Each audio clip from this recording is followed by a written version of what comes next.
Good morrow, citizens. I haven't done an art stream in a long time. Last time I did an art stream was the Juliet Winters artwork. So it's a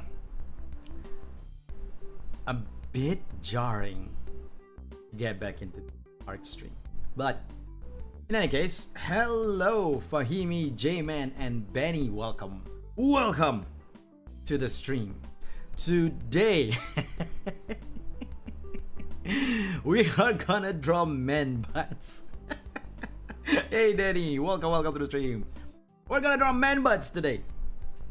Of course, I said on Twitter that if they don't want me to draw them, mattemashita. I said on Twitter, if they don't want me to draw them, reply to the tweet. If they want me to draw them, retweet to my tweet. Now, of course, the thing is, I don't think it got a lot of engagement. What is the title again? Drawing men butts.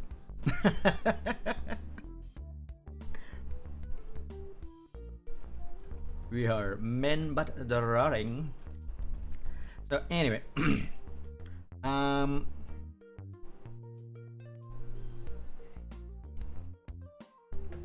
now, the Twitter did not get the traction. Nani Peko, what do you mean? I mean, it's right there, currently drawing men butts. It's on the screen. So, you know, I'm drawing men butts. Like, the butt of men. In context, I will show you a tweet I made yesterday. Hold on, where the heck is the... Is it here? Here we go.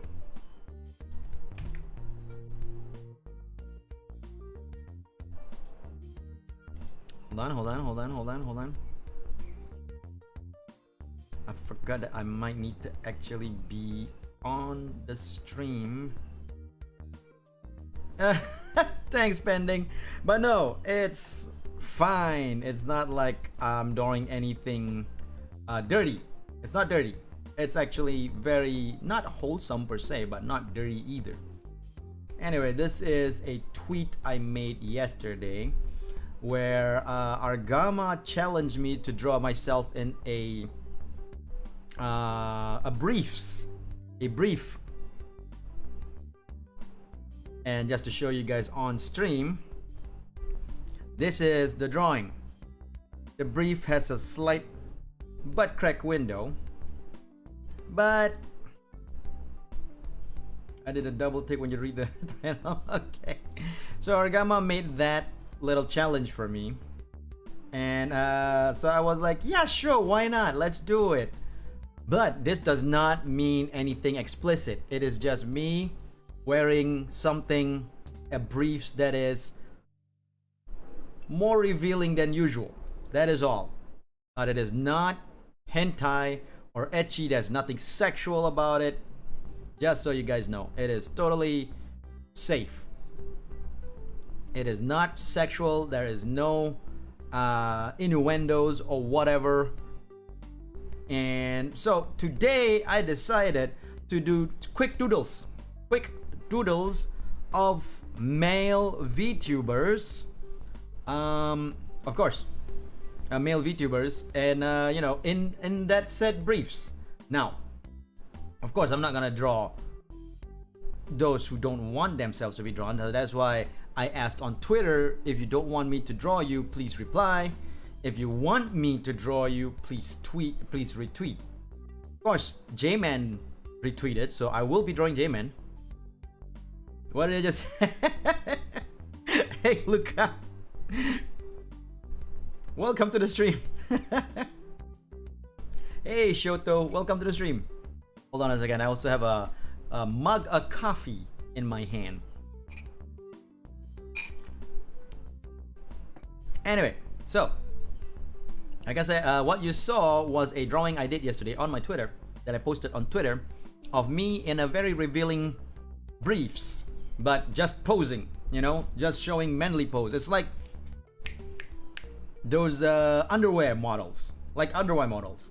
Nothing sexual about it, just a pose. And that's what I'm doing here today.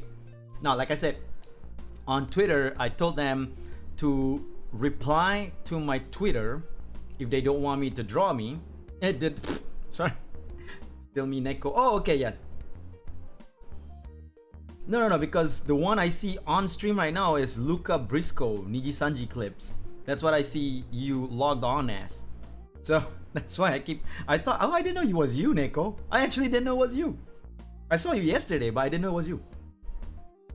Anyway, where was I? So, because only J-Man retweeted, that means I will be drawing J-Man. However, that means that I don't think I've got consent from my friends, my male VTuber friends, whether I can draw them in said briefs. So I will not be drawing them. I will not be drawing any of my like Kai or Rafunk in these briefs because I don't think I got consent. But however, a butt drawing stream while having online peak achievement. Oh, okay, all right, I understand that.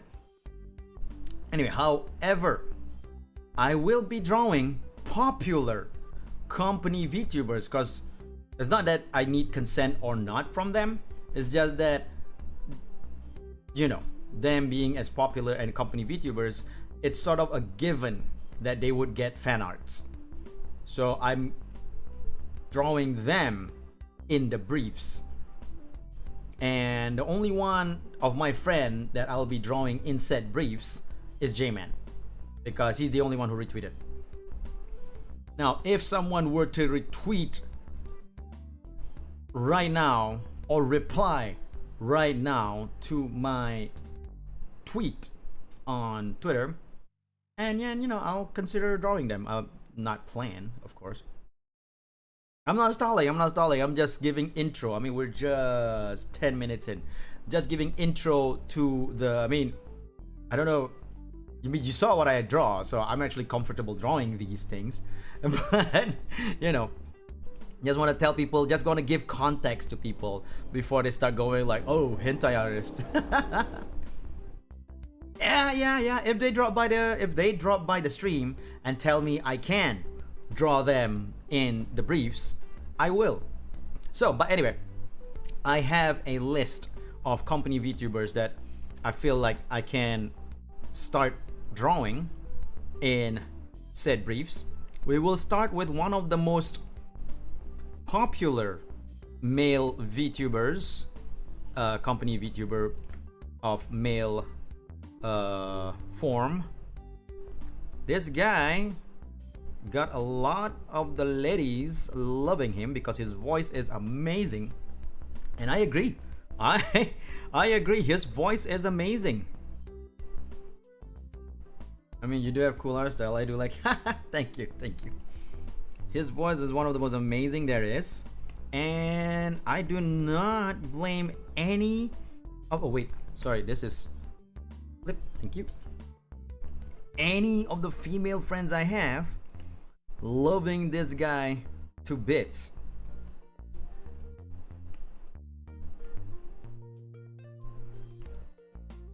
The human body, by the way, is an art form, you know?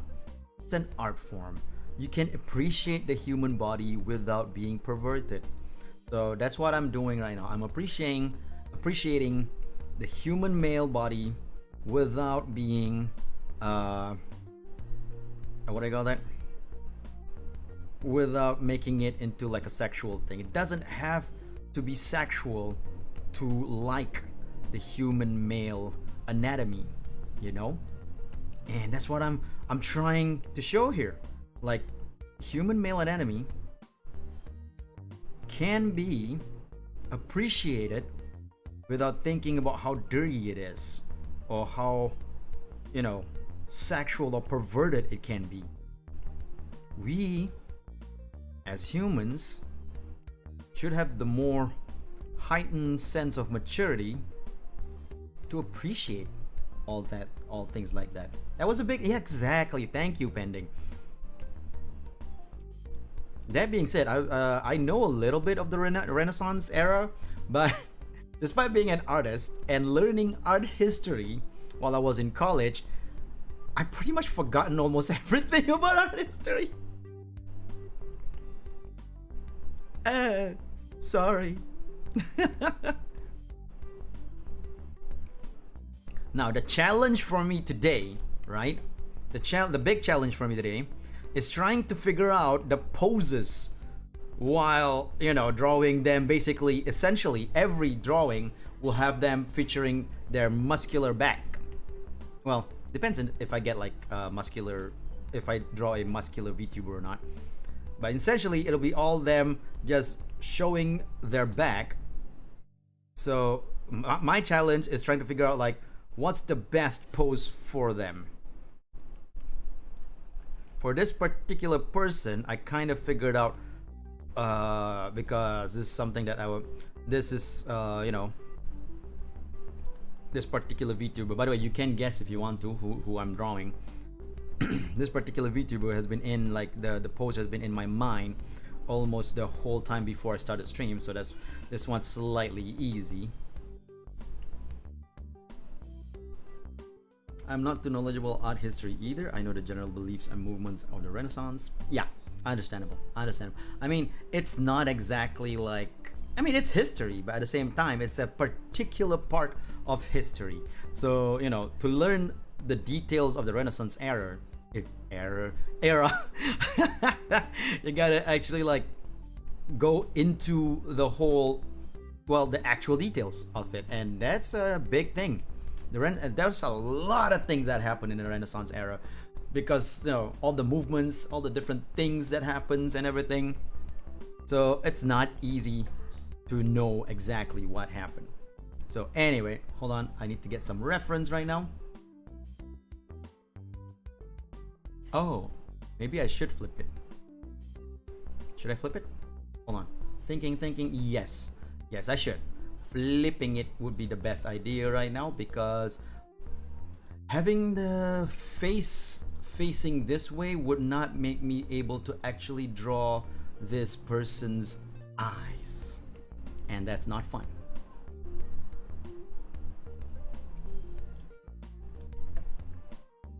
Now, for those who wants to know who I started drawing, it is Nijisanji Ian's Vox Akuma.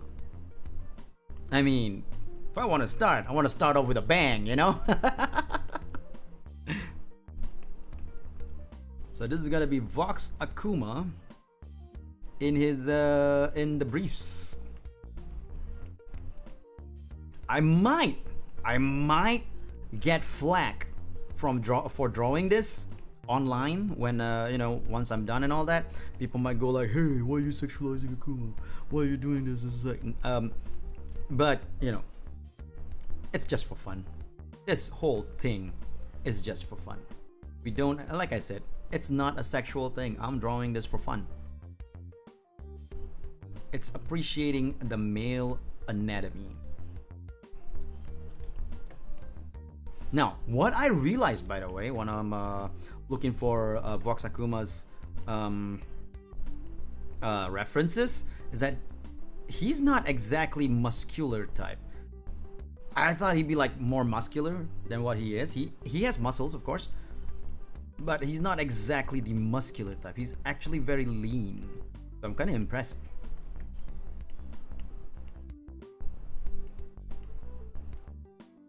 That the Renaissance is roughly considered the 15th, 16th century, and a lot of happened during the period.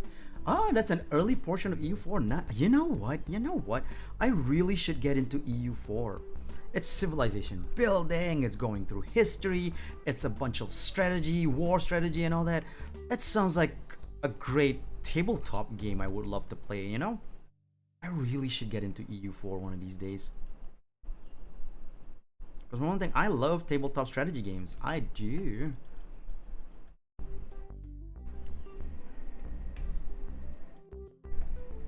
Now again, this is a doodle. We're gonna do quick doodles here. We're not gonna put like super detailed stuff. But then, you know, it's mostly gonna be topless guys in a brief. So it's not gonna be super detailed anyway. But it's also not gonna be what I did for my own model, where all I did was like using a pencil sketch and coloring over it like that. No, we're gonna ink it because I'm faster with an ink than I am with a pencil sketch. I mean, doing a cleaner pencil sketch. I mean, I'm faster.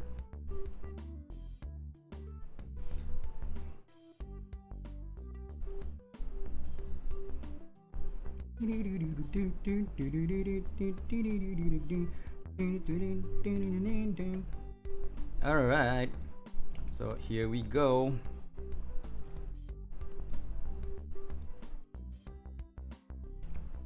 We are inking Vox Akuma right now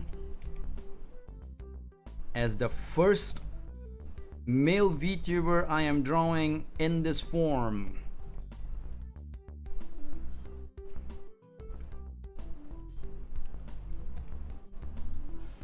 You did some tabletop review. I did. And I need to do more. I need to do more of that. I mean, I did that the Batman the board game review, right? And I enjoyed it. I enjoyed filming it and editing it down and all that. It was really, really fun.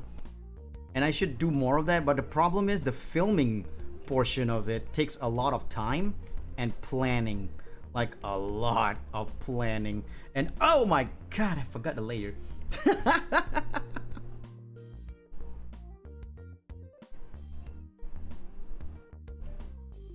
A lot of planning, and it's not easy. So I wish I can do more. I for sure would love to do more of it. Tabletop reviews would be cool, but yeah. Yep, exactly. So that's, but as some people know, I am taking a break from my day job, which is drawing comics, for a while, possibly forever. No, I'm just kidding. I can never stop drawing comics. I love drawing comics. Anyway, but I'm taking a break for a while to concentrate on doing content for my channel, right? Doing content for my channel, streaming, that kind of stuff. A lot more edited video stuff, maybe even skits. Because hey, I'm a superhero that has no story. What kind of superhero life is that? You know? So, during this time as well, I am planning to do some tabletop reviews, old games, new games, what have yous. Like, I have so much board games in my life, like a lot of board games. I can make reviews of the games that I have, like, and do like content for years on end with all the board games I have, if I want to review all those board games. It'll take time, but if I have time, it would be nice, you know? So that's why I feel like, and plus, you know, for some weird reason, the Batman review I made had a pretty good amount of people liking it, watching it and liking it. So it's also probably because I posted it on Board Game Geek, a website for like board game enthusiasts. But even then, I did post previously. I posted this is way before I was a VTuber. I posted a board game review on board game unboxing, review on that website, and did not get traction almost at all. But the Batman one though, that one got traction, and this was like about 5 months after the game came out. So it's not like it's a brand new game either, but people seem to like it. So yay. Hello Fahimi Harane, hi. Did you come here for the man butts already? Sorry. Anyway, so yeah, that means that people seem to like the idea of a VTuber doing board game reviews, and like I said, I enjoyed doing the Batman board game review, and you know, I should do more. Definitely, I should do more board game reviews, and when I take my break, I'm gonna have time to do these board game reviews. And when it comes to tabletop reviews, being new is necessarily huge because tabletop games. Yeah, that's very true. That's actually very true as well. It's a matter of availability, if anything, you know, because as much as tabletop games have a lot of shelf life, haha. By the way, that's a really good pun, by the way, pending. A lot of the games I have are Kickstarter games. That is, games that were funded and sold from Kickstarter, right? And their availability is limited. Most of the time, people have to actually buy it secondhand from players who have it, because some of these Kickstarter games are not available on retail. Hello, Benny. Welcome to the stream. So stuff like that might be like something that turns off people from a certain board game. But that aside, I think like doing a board game review, even if it's like an old game and all that, it is still something that is interesting enough for a lot of people to actually see. So that's one thing I really want to do more of. And my god, I just saw this is horrible. Okay, the ears are down here, but the eyes are too high. That's preposterous. Like if you have like this kind of proportion, you can't wear glasses. That kind of proportions, you can't wear glasses. Because okay, let me show you guys. If I have the ear up here, the glass will go here, right? This eye would never, unless he reads down here like this. That's just not a good idea in general. Just extend that a little bit, because proportions is important.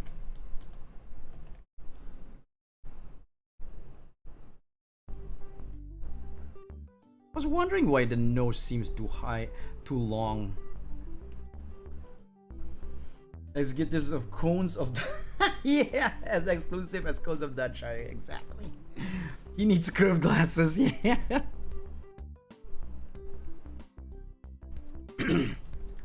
When I found out that they actually, a game company actually made Cones of Dunshire as an actual board game, I gotta be honest with you. I want that game. I don't care if it's good or not. All I care about is Cones of Dunshire.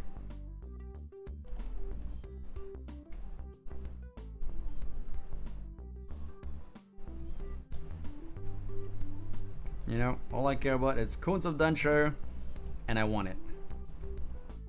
But the second-hand market for that game is particularly expensive on BGG. Get it? Would you give a Blood Bowl a try if you have the money? It's literally fantasy football with mythological. You mean like the tabletop? The tabletop Blood Bowl, or do you mean like a digital version of Blood Bowl? I have played Blood Bowl before and do a review of it. Yeah. I have played the tabletop Blood Bowl before. It's quite fun. But the idea of buying, because Blood Bowl is essentially a miniature game, you know, from Games Workshop, who does like Warhammer 40k and all that. Blood Bowl is essentially a miniature game, and it's hard for me to justify buying miniature games for myself, because miniature games are very expensive to get those collecting those miniatures and building up your team and all that. Because again, this is for myself. I know I have a lot of friends who are actually huge miniature game fans, and they buy a lot of those, but they can afford it. They can afford to buy it. So I can't see myself being that guy, but I can admit that yes, Blood Bowl, fun game, pretty fun game.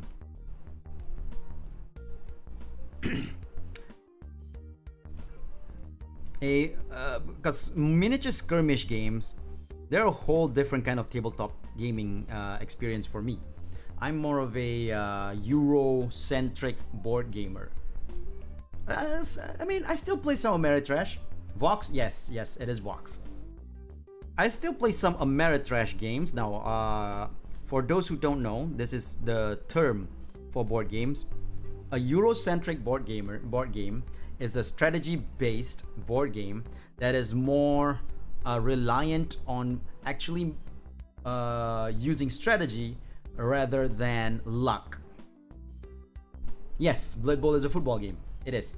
It is fantasy football by the literal sense of fantasy, because you have orcs fighting elves, or humans in like spiky armors. It is literally fantasy football,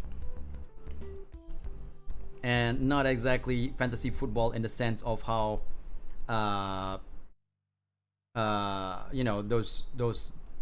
people playing fantasy football now on having like a fantasy team and seeing whether or not that team can go certain ways, something like that, with the stats, which is that fantasy football is more of a stat building game. So anyway, so I'm more a Euro game. A Euro board game is a strategy based centric board game that uses more strategy and thinking rather than luck.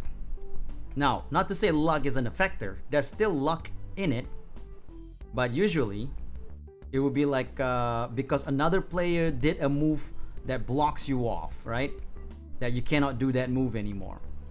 So you need to change your so that's where the luck comes in, because oh no, you're unlucky, this player already blocked you off from that move, you need to do something else.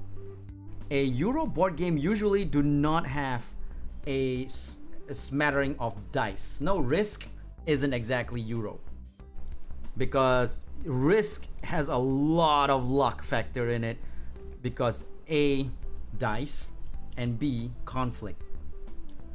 I got you. I thought you were calling certain time again American Trash. No. It's actually called Ameritrash. I don't know why it's called that, but those are called. That's an actual board game term. So anyway, a Euro board game hardly has direct conflict. A little bit like chess. But chess has direct conflict, so not exactly Euro either. So a Euro board game, a Euro-based board game is like Settlers of Catan without the dice, right? Settlers of Catan can be considered a Euro board game as well, but there is a lot of luck factor in it because of the dice throwing. Because in Settlers of Catan, you throw the dice to see what which area produced resources for you to harvest.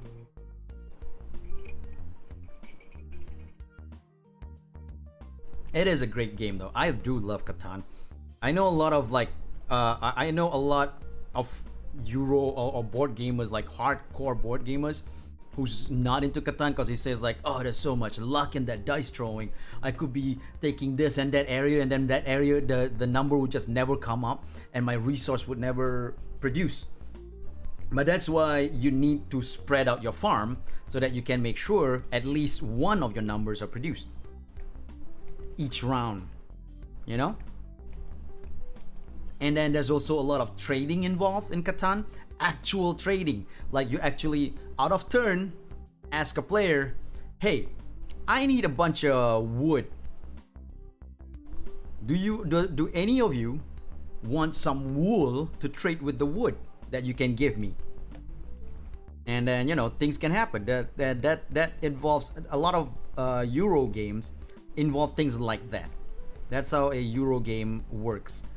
A lot more like conflict, indirect conflict in terms of like placement of your workers or stuff like trading,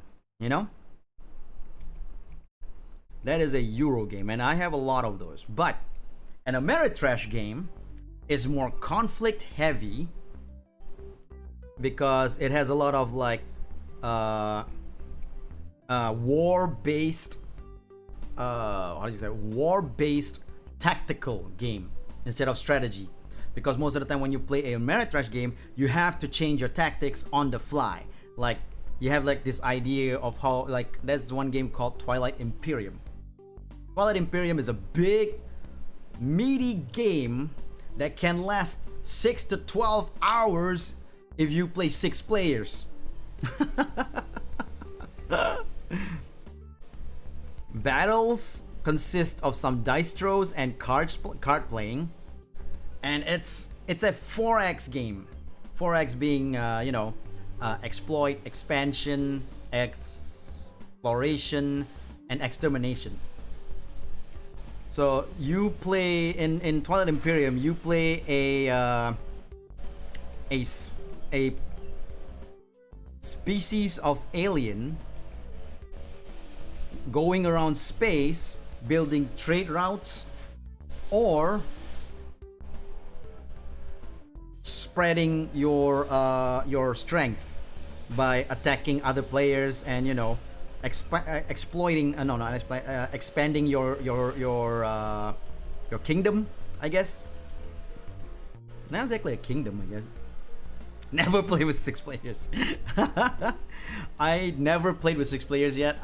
The most I've played with is at 4, and it still took us like about 3 hours to finish that. But it's fun. Twilight Imperium is an amazing game. Huge expanse of things to do, because you can do almost anything in that game. And it's but then it's very conflict heavy between players. Players can either do a treaty with each other, a peace treaty with each other, or start having war with each other and keep on attacking each other until one gets wiped out. The game ends once a player have reached a certain number of goals set at the start of the game. Like, okay, so we're gonna play like a short game. So the first player to reach 3 goals win the game, and the game still goes for 3 hours. And then so anyway, Twilight Imperium, fun game. That's one of the biggest and strongest example of an Ameritrash game. A Pac-Man board, yes, I do know that. But anyway, Twilight Imperium, fun game, a prime example of a heavy Ameritrash game. Very conflict heavy, and a lot of luck into it because of not a lot of luck, but because dice throws matter. So there is luck. Wait, does Twilight Imperium have dice throws? You know what? I don't care. I don't know.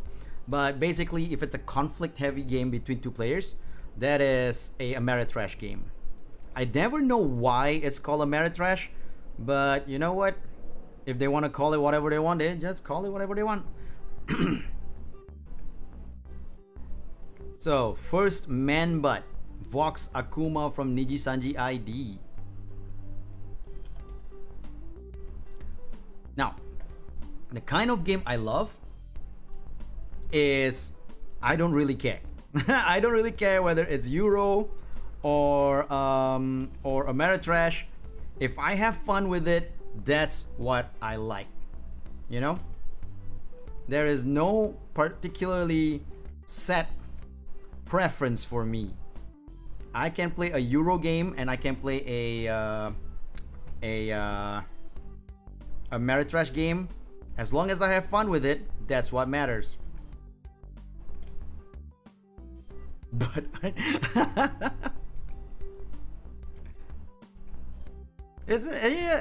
admit it is an interesting choice of words. I don't know why or how Ameritrash became the word that they used. It might have stemmed from like elitism.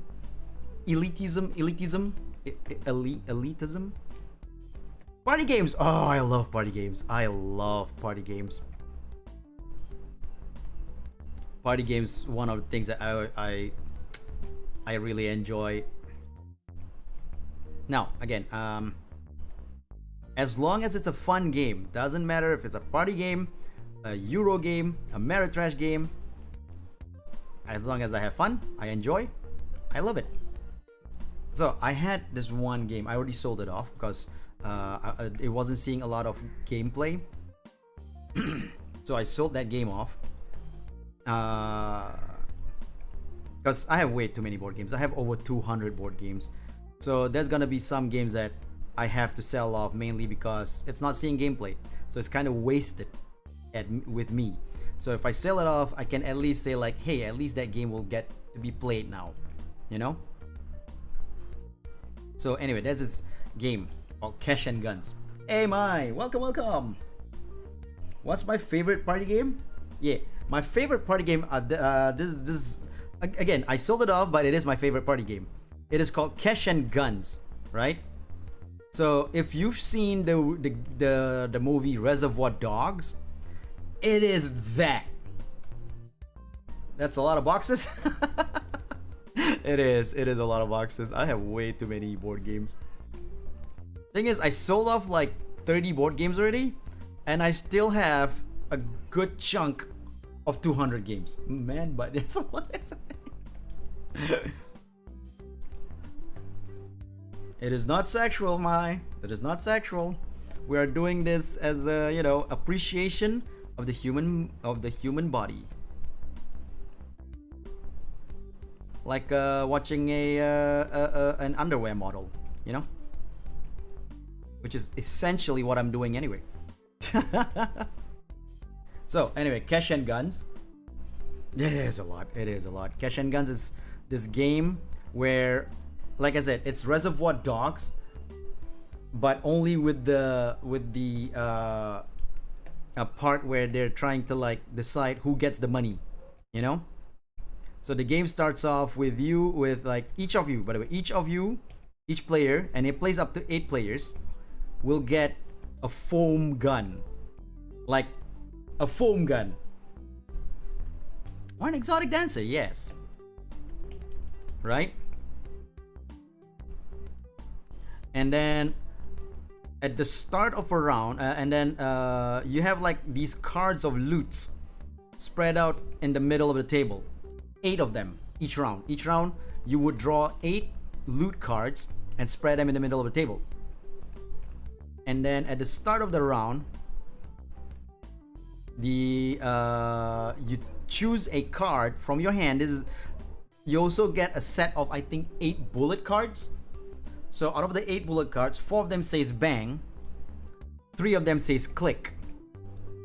So the click cards basically is like, you know, you're shooting, you're not shooting. The bang is basically you're shooting. So at the start of the game, at the start of the round, you would choose either bang or click in your hands. And then you put it up face down in front of you. Everybody will do this at the same time, right?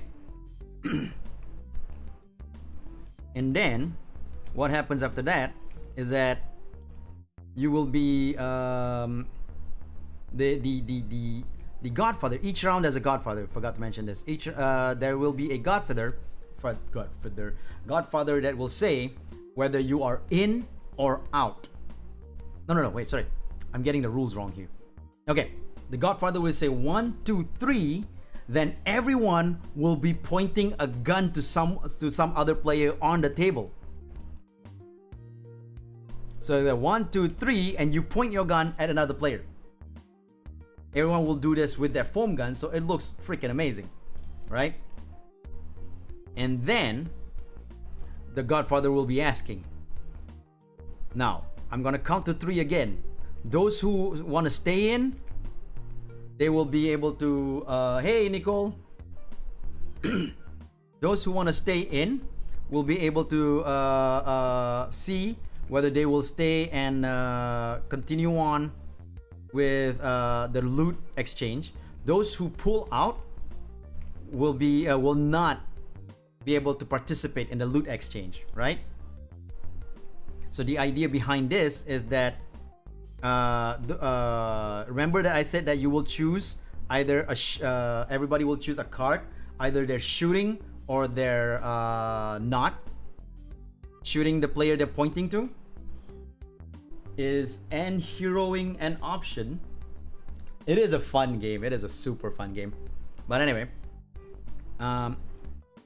so then if you stay in to participate in the loot exchange, but the player who points a gun at you shoots you, you will be wounded and not get to get a loot from the loot cards. So it'll be bad for you, right? But if you stay in and the person who points a gun at you is not shooting you, then hey, you get to be in the loot exchange. So then the Godfather will go like 1, 2, 3, and everybody who wants to stay out would push down their character standee. And then after that 1, 2, 3. Now everybody now who's in will still have, some will sound like a Russian, yes, something like that. Now everybody who's still in will have their guns still pointing at the players they're pointing at. The people who's out put down their gun and just relax and wait until the next round. So, and the people who has their guns pointing at the person who went out will put down their gun, but they're still in, right? And then now the Godfather will be saying 1, 2, 3 again, and everybody reveals their card except for the people who's not in. They don't reveal their cards. The people who's not in the exchange maintains unrevealed, maintains that card unrevealed, or basically people who are shooting their guns. So if you pointed to someone who already pulled out, then you don't need to reveal your cards as well. But anyway, the Godfather will go 1, 2, 3. Everybody reveal. People who are still in and has a gun pointed at someone reveals their card. If you shoot that person gets a bang, gets a wound. If you get shot, you stay out of the loot exchange, right? So this is when you see if who is left during the loot exchange. And so you have like what do you call this? If say like 3 people is left, I don't know. I don't know if there's an online version of this. I would love to see if that's a thing. It might be on Tabletop Simulator. So if you're left, they say that there's 3 people left, and these guys are not shot, they're still alive, they're not wounded, then they would go like, yeah, okay, so now out of the 8 loot cards available, they get to choose one, starting from the left of the Godfather. So the Godfather will be choosing last, right? And then you take a card, then the next player takes a card, then the next player takes a card, until all 8 cards and the Godfather table has been taken. Whoever takes the Godfather table will be the next round's Godfather. So this will go for 8 rounds, and at the end of the game, whoever has the most amount of money from the loots taken wins the game. And that's how the game goes. That's my favorite party game. Now, I also did tell you guys one thing I wanted to tell you at the end. The game also has, if you get wounded 3 times, you are eliminated from the game and automatically lost. So that's why you want to make sure you don't get wounded too much. So it's like, if like you see 3 people pointing a gun at you, when it's time to like decide whether you're in or out, better to get out. Better to get out, and you don't want to stay on that one. That's just gonna kill you. I mean, might not kill you, but there's a high possibility of killing you. Oh, I forgot. You know, after you pointed guns at people, if you point a gun at the Godfather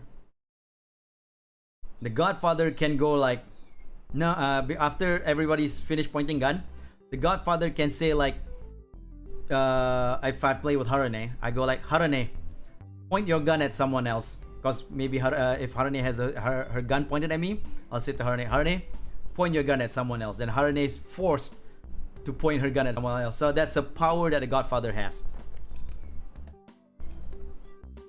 So anyway, that's Cash and Guns. One of my favorite games available. One of my favorite party games. Definitely recommend it if you are into playing party games.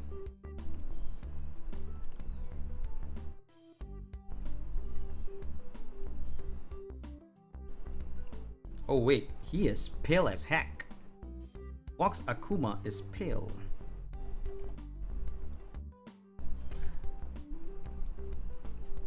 Another party game I do like is this is a silly one. It's a silly game. It's very fast. It's very quick. It's called Happy Salmon. I think it's called Happy Salmon. It is a great party game though, Cash and Guns.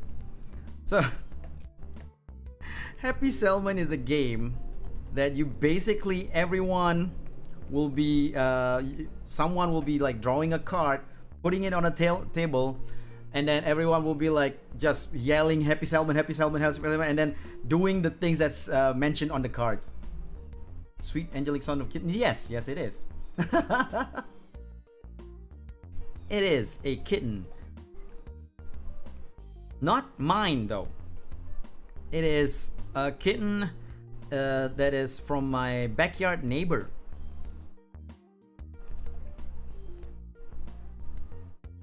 My kitten is downstairs.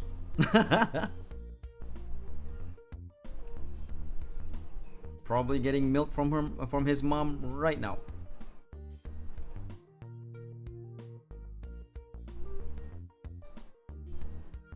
But yeah. And yes, you are correct, Benny. He is pale. He is a demon, so it stands to reason that he would be pale. No, some people would say like, why would he be pale as a demon? Wouldn't he be redder? I'm sorry I made a dumb joke like that. I apologize.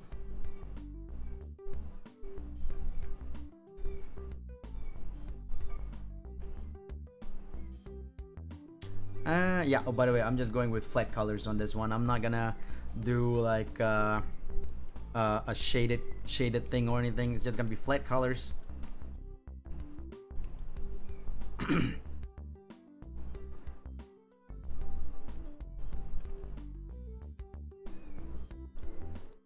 And Fox Akuma done. That being said, if it's shaded though, you can really get the tone of the butt. Hey Argawa, running with a mask.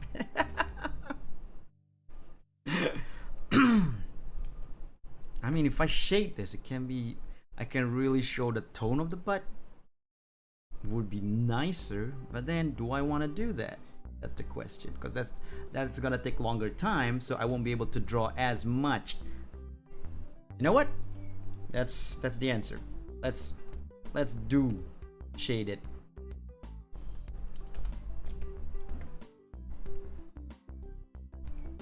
I mean, this stems from, hey, and everybody, welcome Margama to the stream.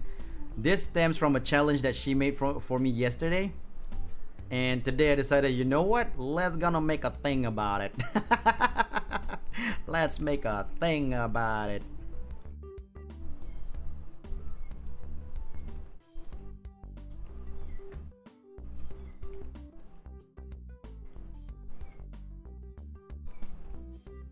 A fun little thing.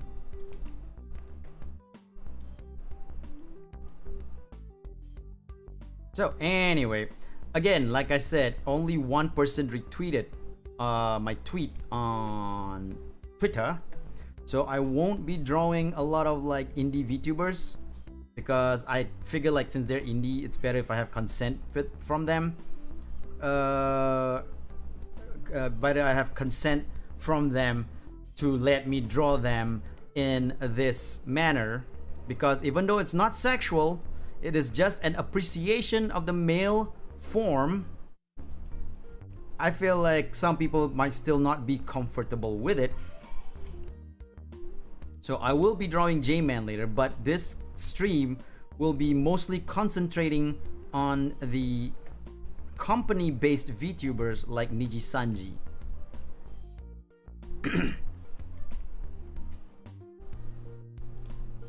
Draw Mel's pony.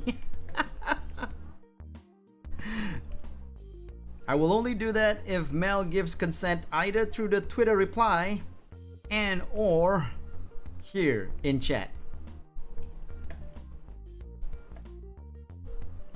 Because again, don't want to overstep people's bounds, you know? God damn it, where is it? Where's the gap? Why is there a gap?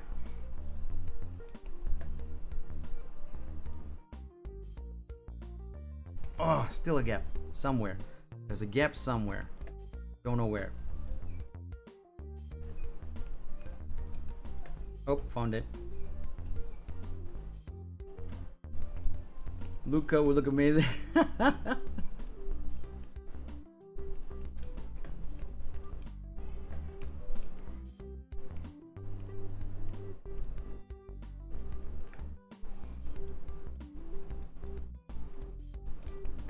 And I'm not gonna lie, it will mostly be Niji-sanji VTubers up here.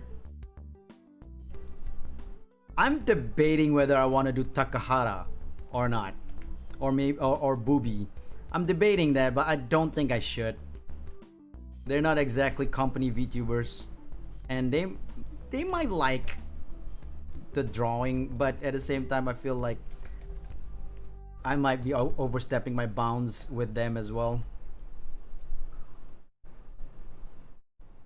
But I will be drawing J-Man. J-Man did retweet, which is the consent of the retweet my tweet, which is the consent I needed. So I will be drawing J-Man in this briefs.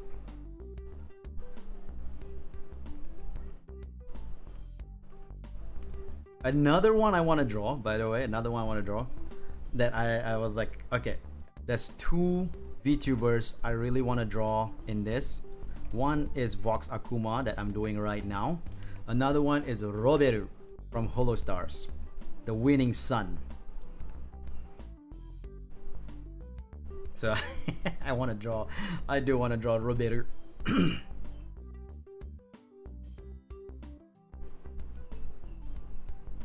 Everyone's winning sun.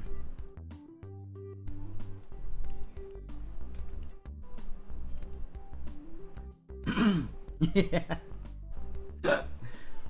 It give you Mel's consent. Wait.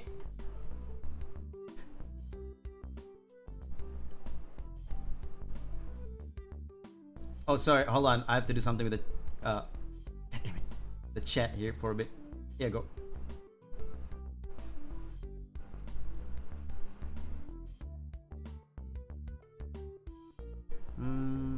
Congrats on the new model. It looks amazing. Oh yeah, Argama's new model looks amazing.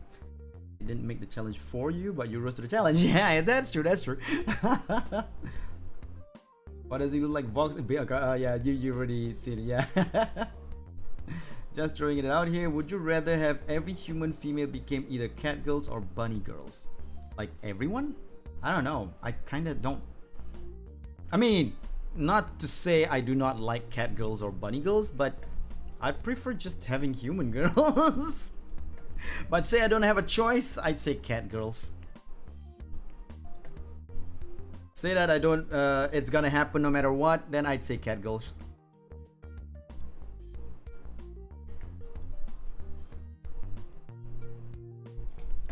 And Vox Akuma done.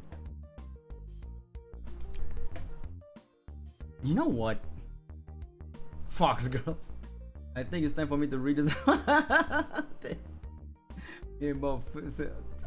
I don't know. Maybe try to stick with this one for a bit, Argama.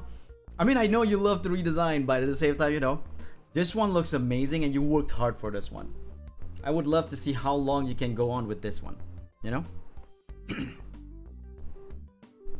Too late! Okay. I get it. Anyway, yeah, let's put a name somewhere. Let's not just have like a blank area here. And for fun, let's put the name near where you can see the goods. Because again, not sexual, but he is sporting a unique underwear. So we do want people to actually see that part for the unique underwear, you know? Yeah, no, Agama's new model is amazing. New folder. Sorry, just starting to save right now. I really should do more saving before. What do we want to call this folder? Underwear models. Okay, Vox. UM001 Vox. I'm not promising this will be a series in the future. But if it is gonna be a series, at least I have a folder for it. You know? You know what I should do? I should live tweet once I'm done. Why not I do that? I live tweet once I'm done with an artwork. Let's live tweet this one right now. Vox Akuma going in hot. Okay.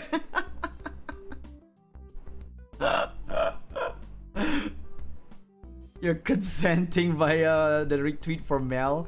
I can't do that, Argama. You know that.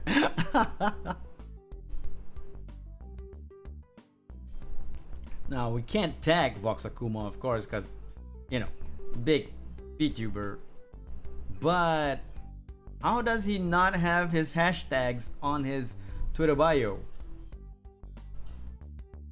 How do you not have your hashtags, dude? The hell? Have it on your Twitter bio so that people can actually get the hashtag down. Professional streamer.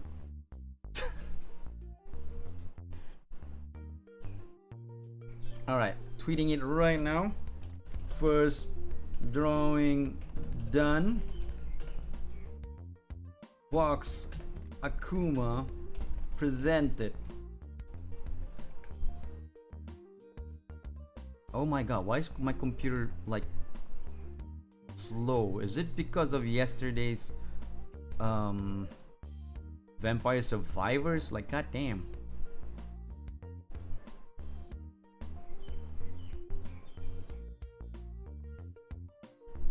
Okay, done.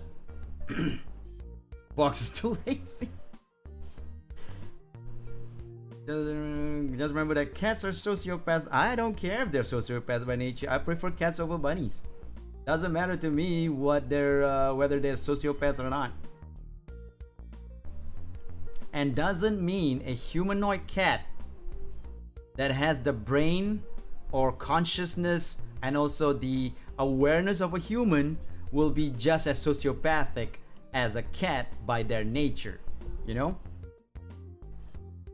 Because with awareness, you might go against your nature and not be a sociopath. You need to write their names on their back. That's actually genius. I should have done that. Ah, damn it. Sounds kind of sus. Vox is too lazy. I thought he did. No, he didn't have his hashtags on his Twitter bio. It's really weird. I wish if I was a cat girl, I'd be the kind to knock off counters pretty much. Yeah, cats do that. So now we're gonna go with the winning son, Roberu. We're gonna draw winning son of Roberu right now.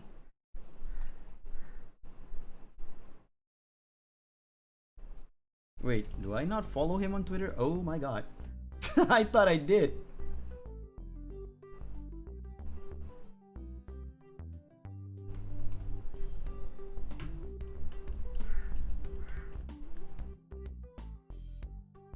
No, what? How do I not have him? This is not him, no. Yukoku Roberu. Okay, there it is. Found him. Yep, I did follow him. I was correct. And he does not have his hashtags on his Twitter bio, but at least he has it on a pinned tweet. That helps a lot. I gotta show you guys this. Hold on a second. This is his design sheet. And it already has him looking back here. Like, yes! Life is easy.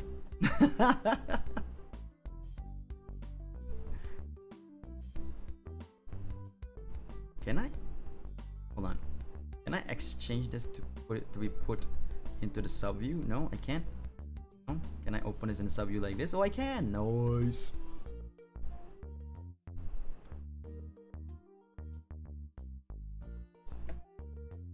So this will make it easy for me to draw him from the back.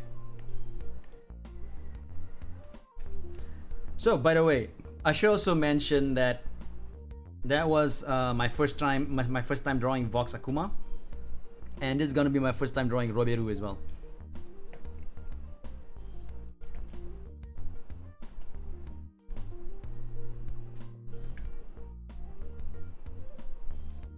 He's not muscular as well.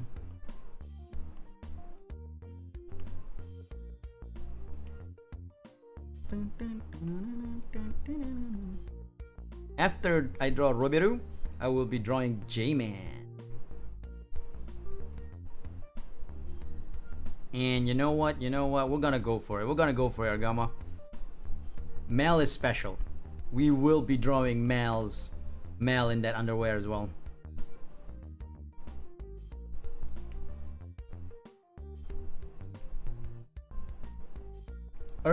Hey,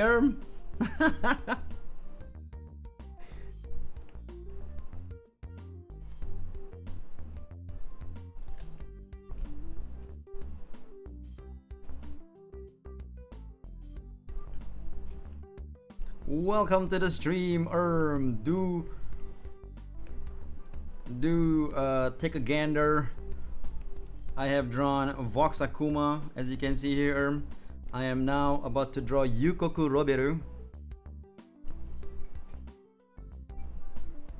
in this wonderful looking, I call the butt crack peep underwear. Yes, we gotta, because this is an appreciation of the human body, we gotta give a little bit more attention in how that particular area of the male anatomy looks. Now, Roberu is not muscular in the sense of like big muscles. So we gotta make sure that we don't make him too much muscles around here. There you go. He is everyone's winning son.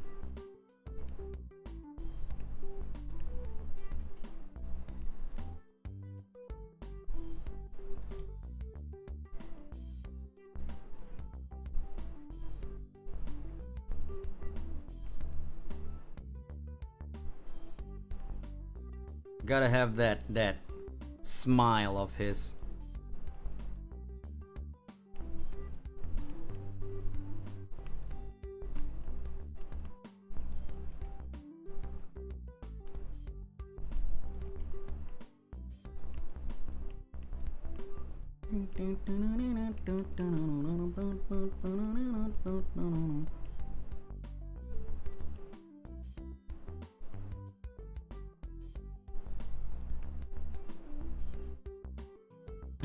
Sexy.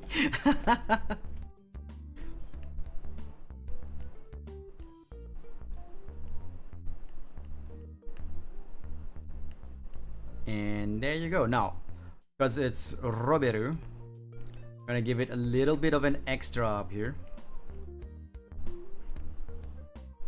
He has his tie tied up on the brim of the underwear. Oh, but oh man, but some bell peppers. Oh god damn. I can see that. I can see that. Yes. Oh, I didn't know that he was actually heterochromia. Huh. You learn something new every day.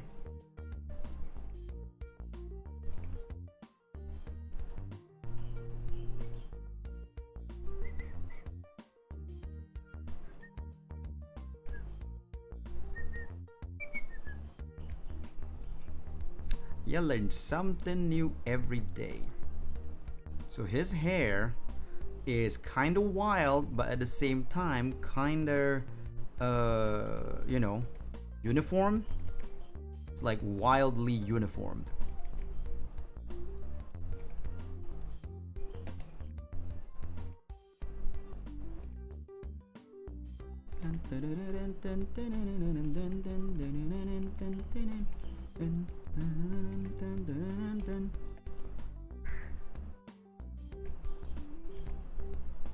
Be like that, and we can put a bit more here. And he doesn't cover his ears, so you can put that there. Open it up. Then here we go. The hair. This is actually kind of hard to draw the hair because I can't. It's hard for me to figure out how exactly it works at this angle because of how spiky and you know, wild it is. But you know what? We're gonna make it work, and hopefully people will see it and go like, "Hey, that's Roberto." Like your halftone BG. Which, oh, the one the one that's behind me right now. Okay, cool. Thanks. Since you've played GG Strive, what's your opinion on Happy Chaos? I gotta be honest with you, I have not played since the game was released and I made that video, so I don't know exactly what Happy Chaos is. I haven't played GG Strive since then, and that's on me. I've been either playing other games or been too busy with work. I do want to get back to it one of these days though. GG Strive is a pretty fun fighting game.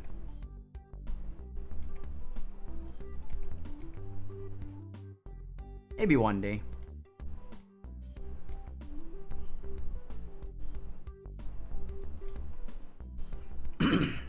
But again, can't say I for sure know what Happy Chaos is.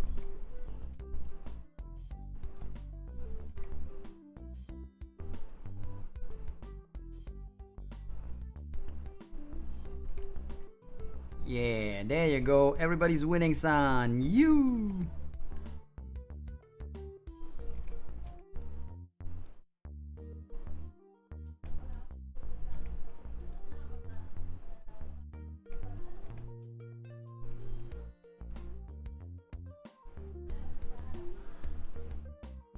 He has a little bit of a beauty mark there. Did not know that either.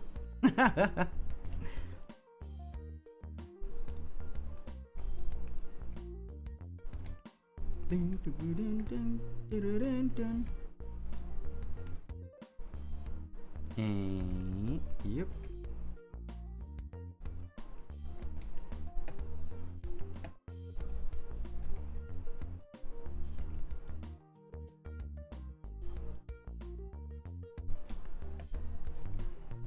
Okay. That's a bit too thin. That might be a bit too thin. I need to put more meat in those arms. For one thing is that I don't want to make it like yaoi manga level thin. Because he's not muscular per se, but he's not like super lanky either. So I gotta watch out for that. Drawing these figures, these male specimen figures.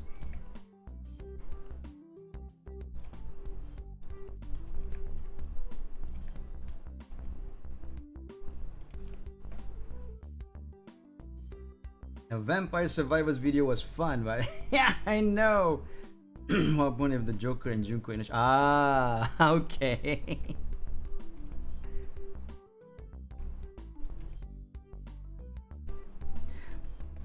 I'm glad you like the Vampire Survivors video, but yes, it got laggy whenever if I were to stream it or record it. So, but then yesterday I streamed Vampire Survivor on Twitch because because they have a new update. So they had a new area, new characters, new weapons. So I streamed it on Twitch, right? And then, but I didn't have VTube Studio on. I had PRPR Live instead, because last time I played on Twitch with PRPR Live, it did not get laggy. However, yesterday, it got laggy again at around the 40-minute mark. And I was like, okay, this is weird. It shouldn't be this laggy. I did this before and it was fine. Also, I just realized how much this hand extends this shoulder too much. So I have to move it in a little bit. Okay. Right? So, as I was streaming it, I decided to turn off PRPR Live on stream. And live on stream, we saw the game became smooth as heck. Not nary a problem, nary a lag. It was just smooth and nice, and we were like, well, it's the tracking device, it's the tracking software. The tracking software was the reason why the game lags. Either I was recording it or streaming it, it's because of the tracking software. So I played it with a PNG on. It was smooth the whole way, and it was fun. Still fun, always fun. Vampire Survivors, I'm so addicted to it. I streamed yesterday with the intention of achieving all the needed all the achievements, and I did. I got all the achievements unlocked, the new character unlocked, the new area mastered. So basically finished off the game again until a new update pops up and they put like more areas and more stuff to do. But till then, I finished Vampire Survivors again. Thank you for the pachi.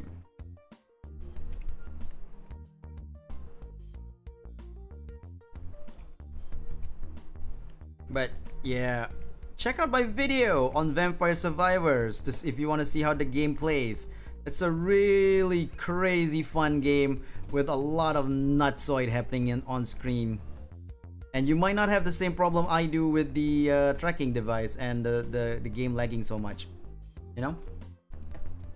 Because I've seen people stream Vampire Survivors and not have a problem with the tracking as I did.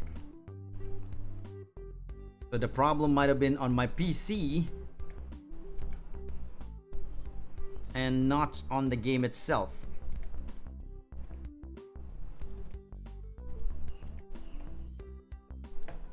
But do check out the game. It's such a fun game to play. It's very cheap. It's like $2 on Steam. It's so worth the money. Way more than worth money, because I got so addicted to it on the first like 6 days of playing the game that I was playing it non-stop for one of the days of those 5 days of having the game. I was playing it non-stop, pretty much like playing it in the morning, took a break, started at 5 a.m. 5 or 6 a.m. in the morning after I woke up, played the game, then stopped at around 3 p.m. because I wanted to eat food. And then around 6 p.m. I did some work after that. Then around 6 p.m. I was like, you know what? I want to play some more Vampire Survivors, and I played till 1 a.m. It's not recommended. Don't do what I did, please. That's horrible, but it is a fun game. You guys probably won't be as crazy about it as I was, but I recommend it. It's a fun game.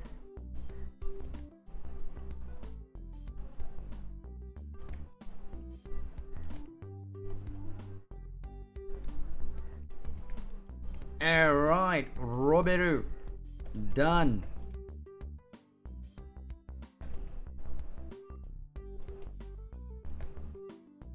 I mean, the initial line art is done, not the actual art itself. That one is still debatable whether it's done, because I still have to do all these stuff.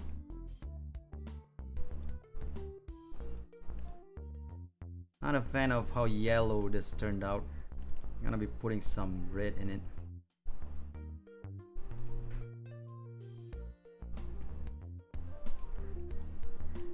Yeah, better. Seems to be the consensus about how addictive it is. It is.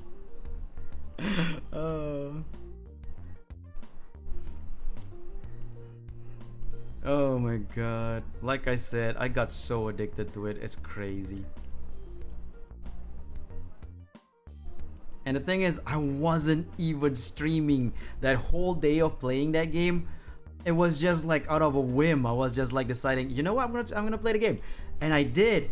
And spent like the whole day playing it. And I'm like, this is content. Why am I not streaming or recording this? I didn't even record it. I only did that first recording and then that's it. The rest was just playing it offline. I was like, this is content. I could make this for my channel, but no. Here I am just like playing it, and then even while playing it I was thinking that this is content. I could play it for my channel. But instead of firing up the OBS to play it for my channel or recording it or whatever, I decided to just continue playing the game. It was bad. It was bad. It was a lot of fun though. I had a lot of fun playing Vampire Survivors. How I managed to stop right now is only because I've unlocked everything. There's nothing else for me to do in that game. But God, I would play more of it.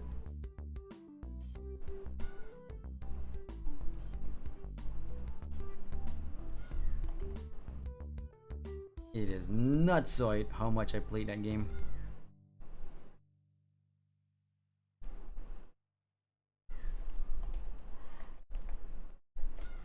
Yukoku Roberu! Everybody's winning, son!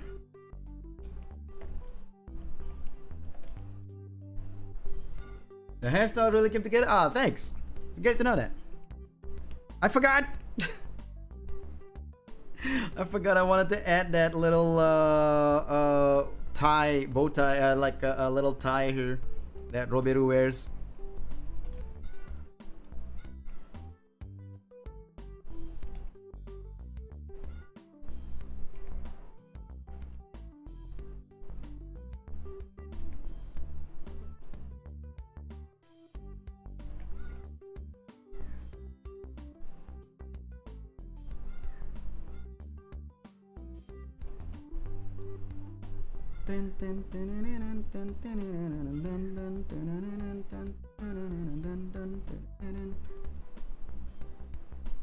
Alright, Dunzo.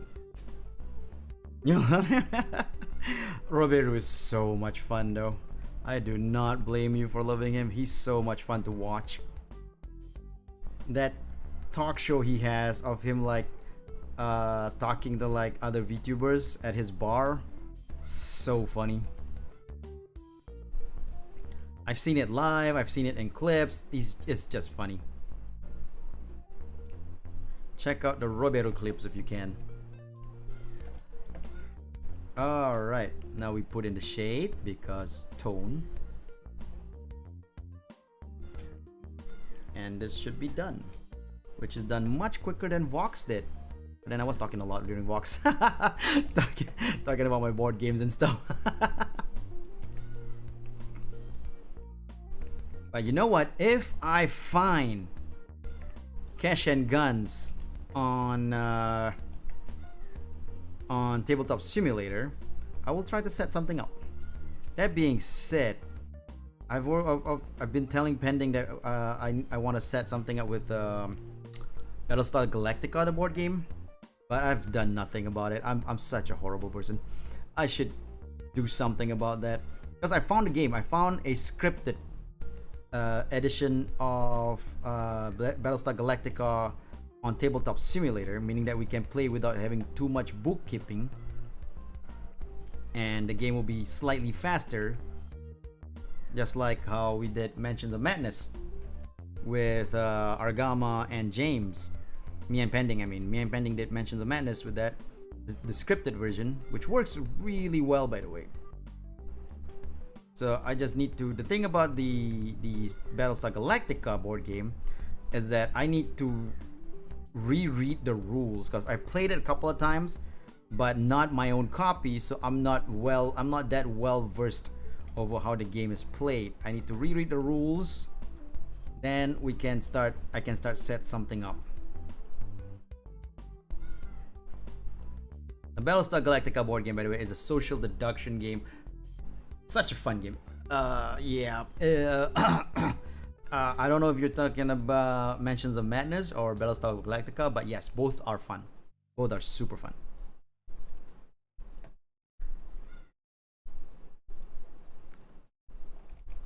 But yeah, the Battlestar Galactica board game is a social deduction game, but also survival for the humans and for the Cylons, total domination of the humans. Super fun game to play, so much intrigue. And when I played it, knowing that I love Battlestar Galactica, there was just so much reference to the game, to the series, that it was so great. It was so thematic. And the best thing is it's more referencing the TV series rather than having people needing to know the TV series to be able to join the game. Enjoy the game. Sorry, not join the game. Enjoy the game. So you don't need to have watched the 3 seasons of Battlestar Galactica to actually enjoy the game. Oh, what the heck? Why is there a gap? Where are you, Gap? And I'm not talking about the shop. There it is. Found it.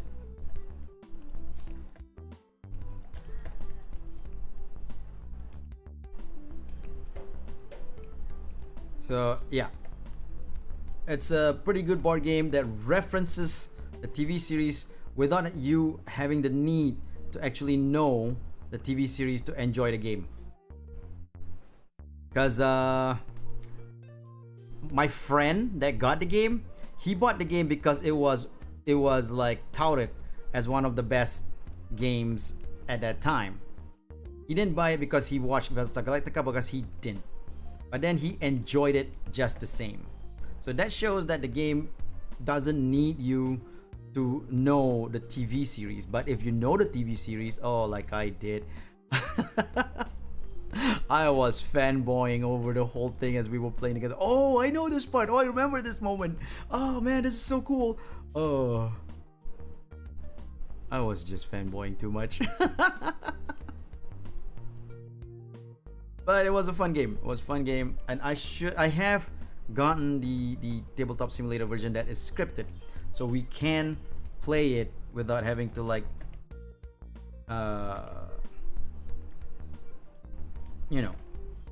do a lot of bookkeeping. I just need to actually play the game. I just need to actually reread the rules and set a game up.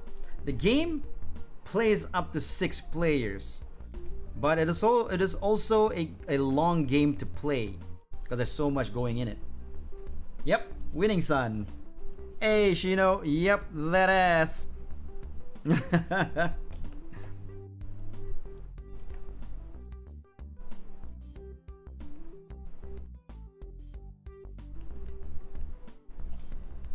Putting the name there, I will also put the name out here.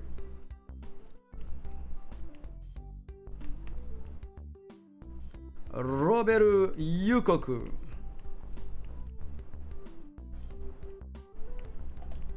Everybody's winning son.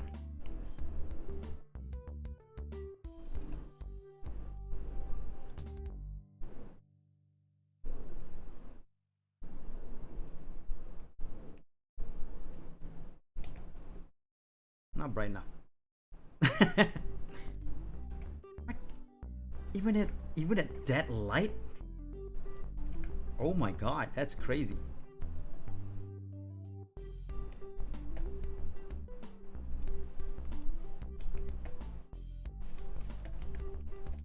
Oh yeah, there you go. Yukoku Roberu. Done.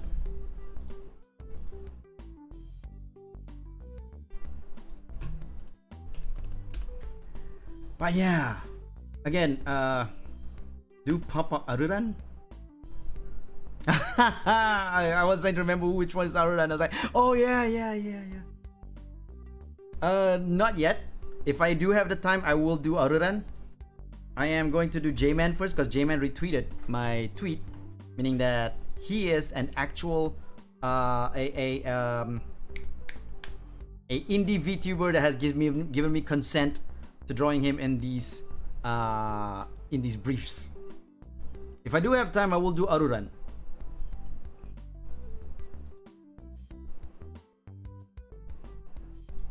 Okay, now I am going to retweet it. Sorry, not retweet it. I am going to the thumbnail. My. Did the thumbnail crop it over? Oh no, I did not know that. Right, like where? Oh, because I put the text drawing there. Right. That actually makes so much sense.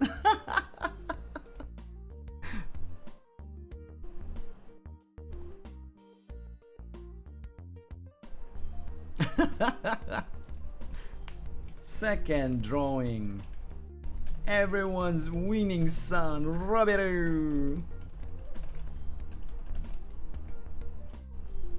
Wait, what's his hashtag? I forgot to check his hashtag.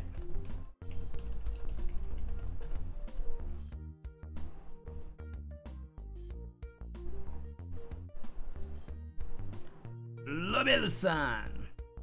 Fan Ato. Found it. Copy pasted.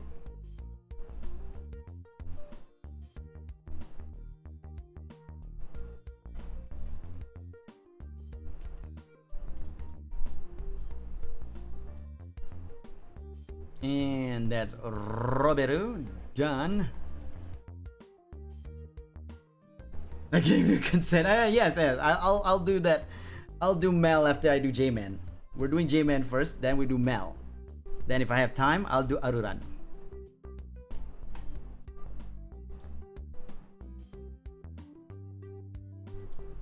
I just saw that June giving consent as well to Mel. Oh, I don't even know. I don't even know.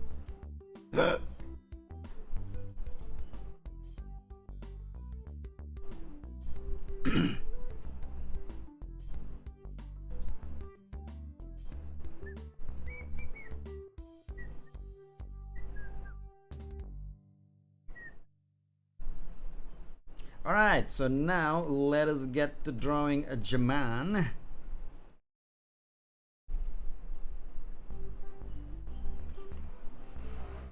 With J-Man, I want to show off J-Man's Vikingness, you know?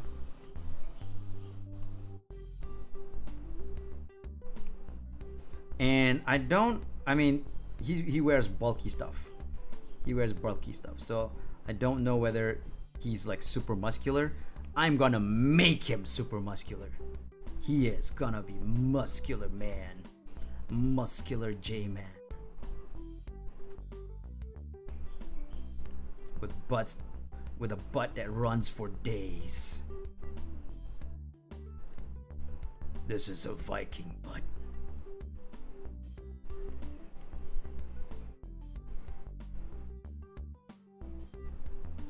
Do you know Viking? J-Man is Viking.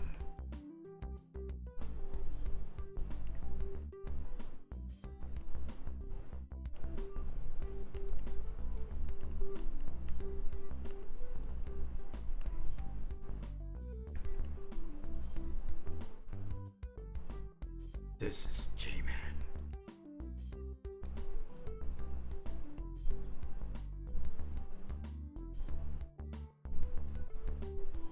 He has his shield, you know, because it's J-Man. He has his shield on.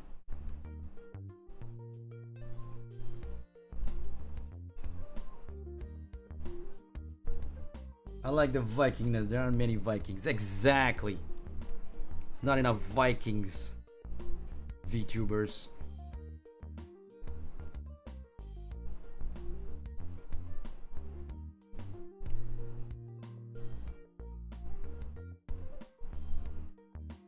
J-Man is the Captain America of VTubers.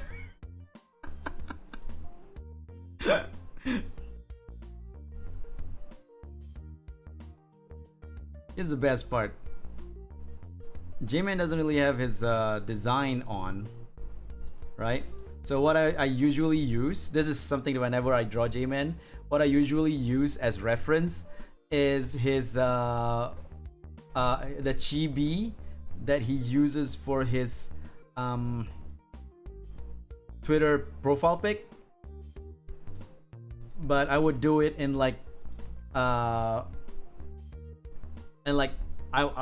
try to man up the chibi. Also, I'm gonna flip this artwork because if I do it on the other side, we can show off J-Man's tattoo, eye tattoo.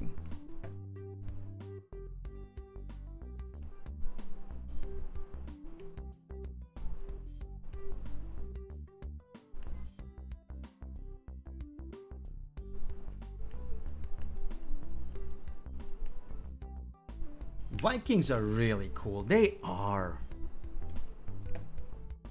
Wait, do you have like a ponytail, J-Man? You don't, right? I know you have like the braid, beard braid. I don't think you have a ponytail.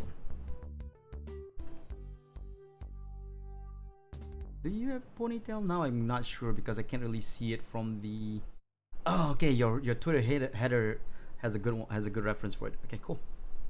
Your Twitter header has it like shown like this.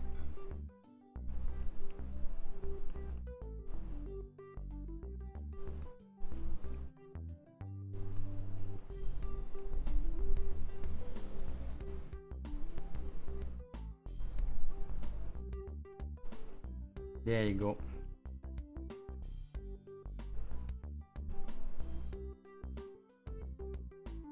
And you have your eye tattoo here. No ponytail. Cool, artist flip the canvas.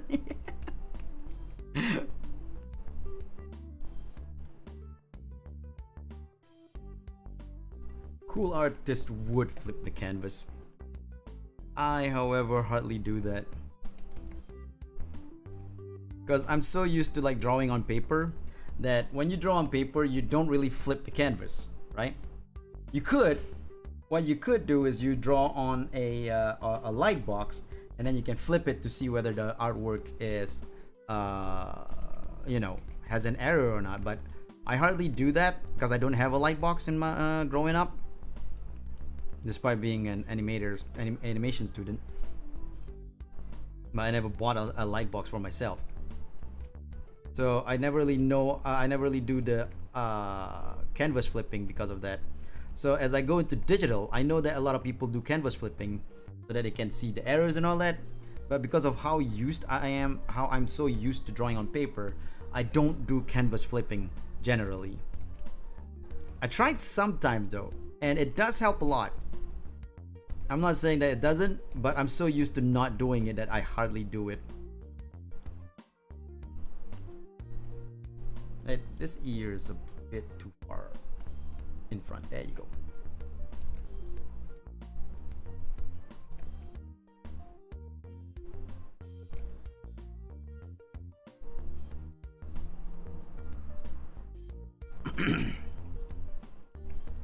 So, guys, I have a friend on Twitter, right? He's a pretty cool dude. He's a pretty cool dude. He's a VTuber as well, and he just released a face reveal. His name is Obsidian, for those who don't know. For those who was wondering but have figured it out, you're awesome. His name is Obsidian. He did a face reveal like a couple of hours ago, and I gotta be honest, not that far off from what I thought he looked like. So I'm actually quite surprised. He has a JonTron look to him, I gotta be honest. So it's pretty cool. It's pretty cool. I like how he looks. It's actually really nice. But yeah, not far off from what I imagined how he actually looked like. So I'm quite surprised. I guess maybe it's the voice. Interesting thumbnail. Hey, Ika. Not only interesting thumbnail. Here, let me show you. the artworks I've been drawing has been in the vein of the thumbnail.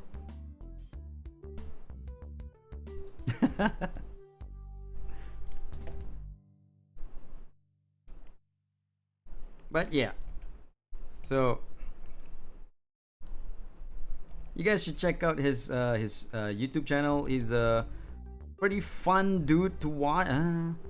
He does make like interesting content, I'd say. There are moments that I wish he does like more engaging with the viewers for his stream, but generally he does interesting content. Like he did the Tomb Raider run. That was really interesting.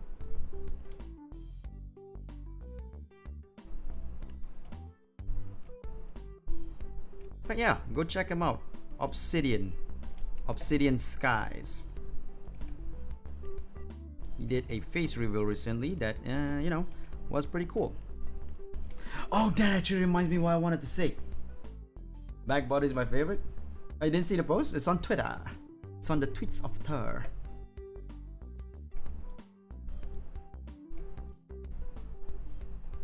So, this is not something I will do. I won't do this. I've decided against it. I've decided against it. But a couple of days ago, I almost wanted to message. Wanted to put a tweet out saying that, asking my Twitterverse whether or not I should go the Kson route and sometimes stream on with a face cam, like not becoming a full VTuber anymore. You know, there will be lore behind that if I were to do that. Could you draw a corgi behind? You know what? I might, Argama. That is an interesting image that I am now kind of interested to see how it looks by my drawing.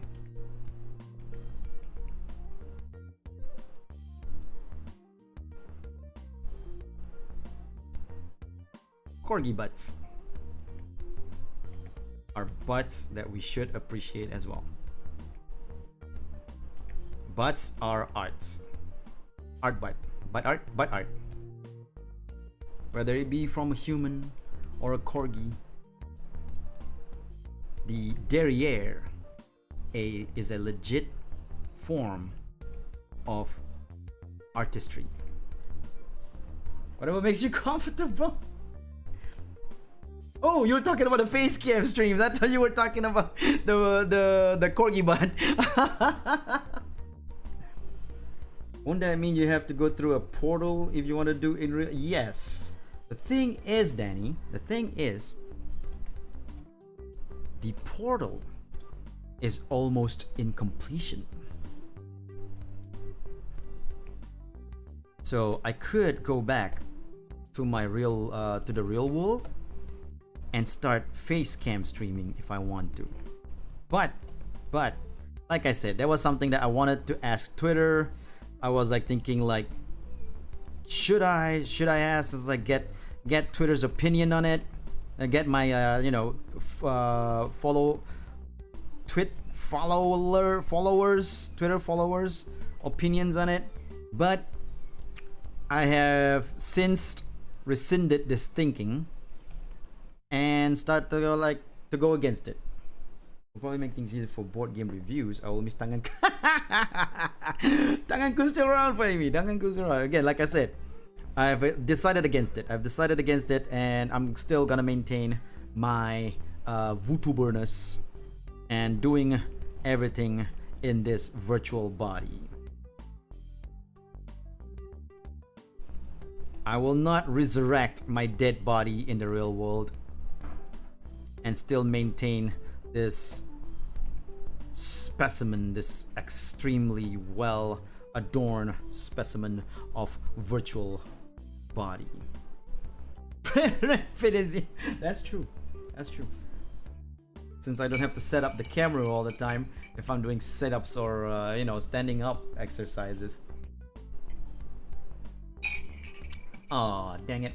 I forgot about my coffee. So that was me drinking what I have of my coffee, and it's already cold. And It's not ice. It's not purposely made cold with iced coffee, so it's not fun.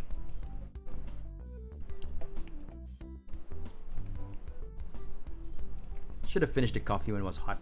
Dang it. Make IRL cosplay Asu mask and wear. Oh no, resurrect my dead body. Asu 2022. Argama. That thought has crossed my mind so much. I actually do wanna try to learn to make like some kind of a plastic molding to make my Asu mask. The Asu mask. I really do. I really do want to do that. And if I can actually make it like serviceable to be done for a merchandise sale. I gotta say, the mask. Use Warbler? What's Warbler? The mask, I feel, would actually be like a cool merchandise to sell. You know?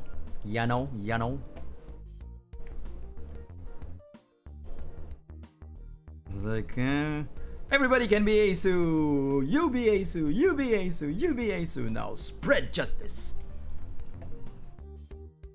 It would, right? Right?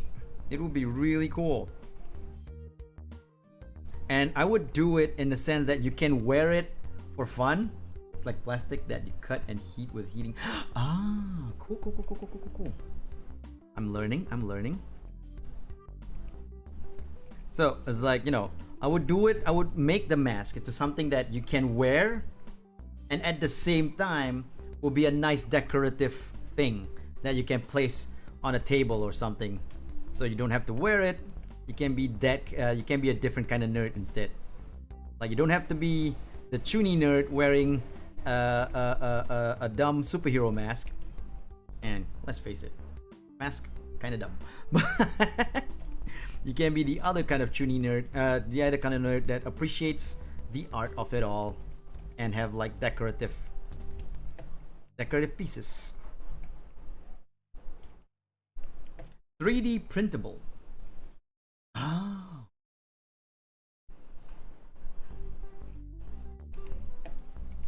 Gotta look into this. I do want to make an Asu mask for sure. And as you know, again, wearable so that I can either sell it as a mask, as a merchandise, or people can use it as a decorative. And like you said, I could also do real live stream me wearing that mask. You know, it's still a feasible thing. That way, then I can still stream a real live stream without worrying about, like, you know, things, like, because I still have that mask on. So it's a legit thing that I am looking into to possibly like do something out of it.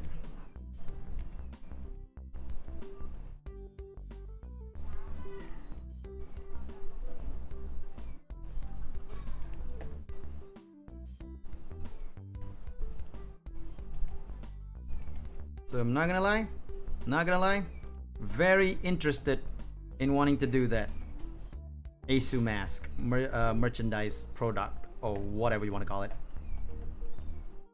Don't mind cosplaying as Asu. I mean, someone's got to be the tester. Damn, that's a nice butt line. Appreciate that you love the butt line.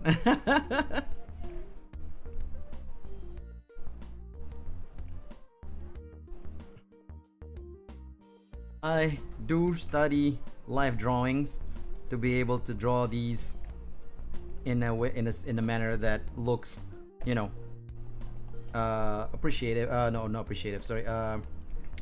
Looks not realistic, but at the same time, kind of has that like tone that people can appreciate. I guess it is appreciative. I guess appreciative is the word I'm looking for.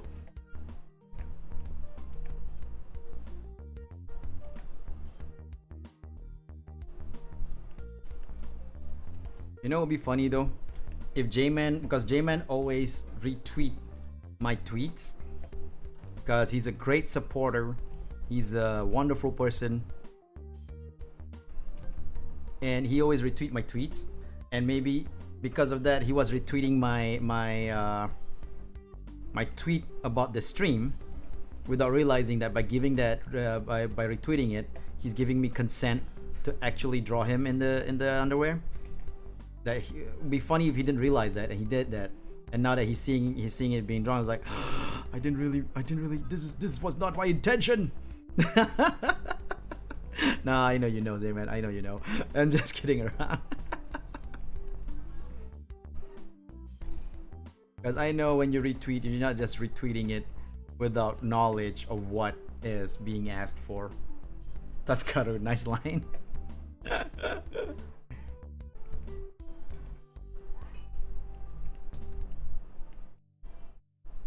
This is why I said to people, like people who wants to draw, right? They go into like, I want to draw anime. That's cool. More power to you. But if you really want to do it as a serious business thing, like really, you know, really learn how to draw and get good, you do need to learn live drawings. That would have been funny. You do need to learn live drawing. Live drawing essential, basic for you to learn, for you to do like that, to learn how to be good in drawing. Now, it's not for the sake of like learning how the muscles flow and all that. That doesn't matter. Most of the time, people who draw muscly guys don't even really know how the muscles actually work. They just draw and then they, you know, just as long as it looks good, kind of thing. Even me, I don't really fully know like where each muscles has to be, but you know, if it looks good, that's what matters. But live drawing does teach you bits and pieces here and there that you can use to implement to your drawing. Even if you want to draw anime style, but the basics of live drawing, very important. I always tell people, like, learn live drawing. It will help you in the long run. It will improve you so much. The weird ass title works as it's not clickbait. I'm drawing man butt. My you know, I'm actually drawing muscular man behind. It's not clickbait. And welcome, Vaki. I mean, look at this. This is a muscular man behind right here. Look at that.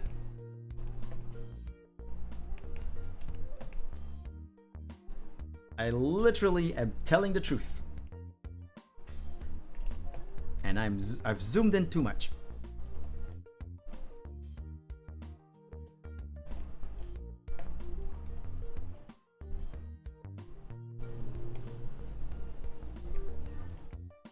Okay.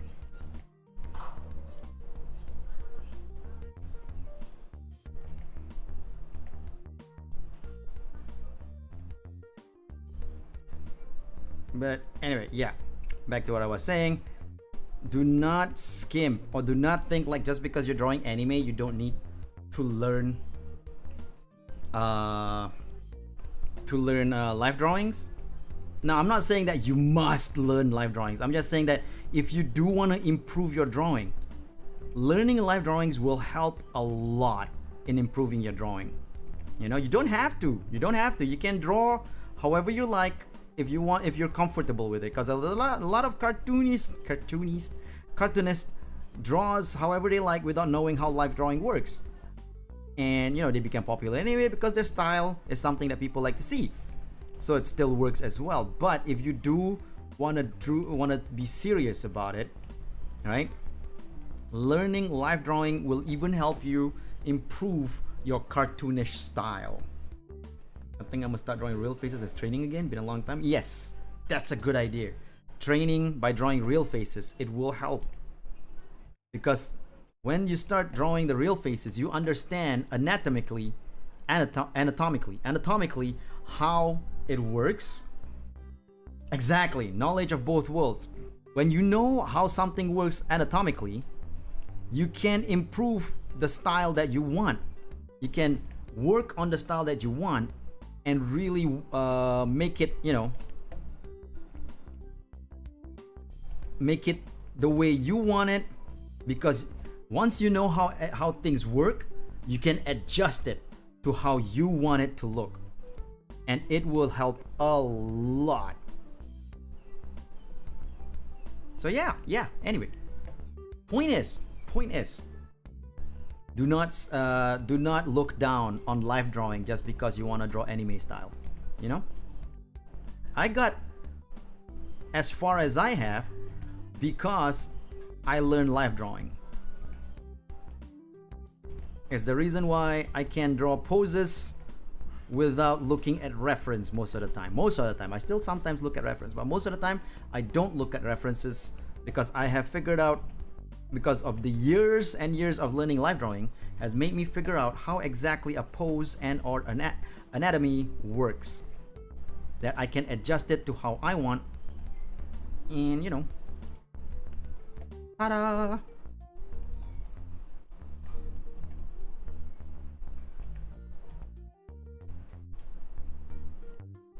And there we go, Jumanji.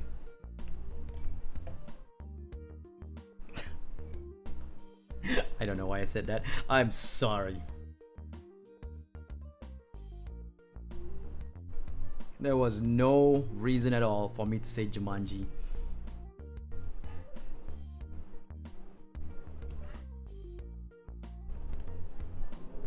This is J-Man with Kratos' face, going like, "Boy, what are you doing?"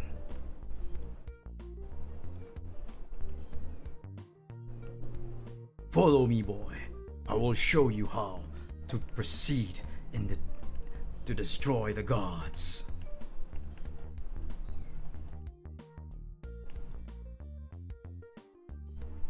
J-Man as Kratos. Looks great. Thank you, J-Man. I'm glad you like it.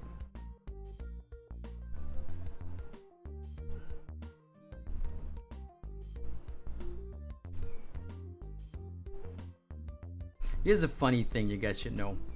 Original Thor of the Norse mythology is a redhead. I'm saying this because, you know, coloring J-Man here kind of reminds me of that.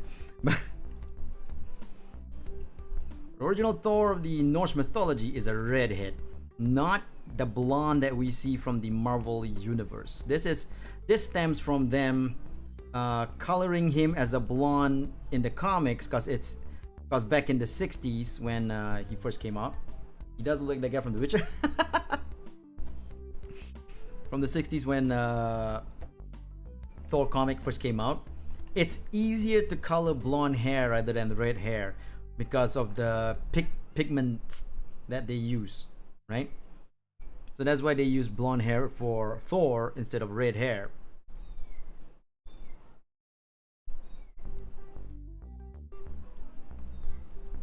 The mewlings of a kitten. I hope you all appreciate the the kitten as an ASMR going on.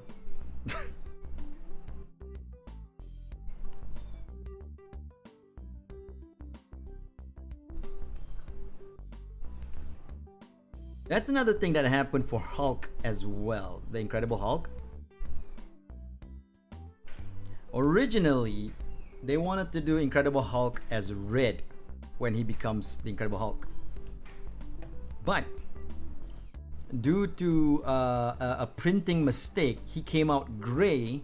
He came out grayish green. So they decided to go with the green color instead. Because originally the Hulk is supposed to signify as a embodiment of rage, right? So red makes sense. That's not the right color. How did I get that color?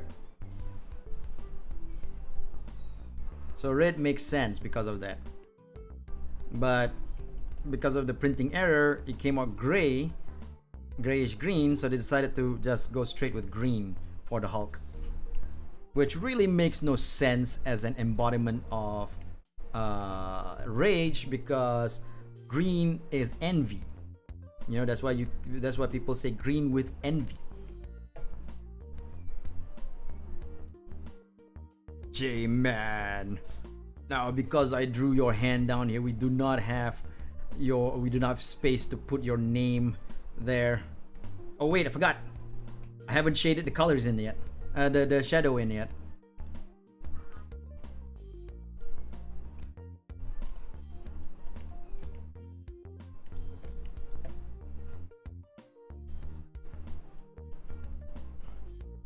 So yeah, that's why later on, when they introduce Red Hulk, right?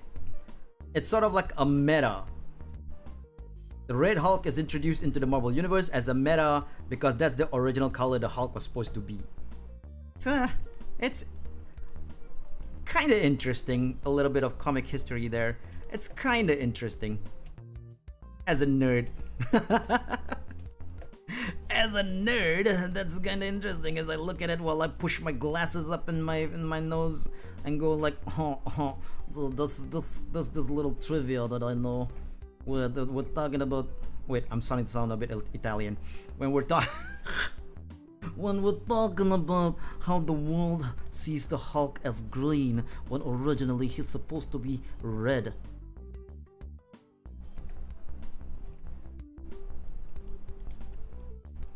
I'm really starting to sound like the Godfather rather than a nerd.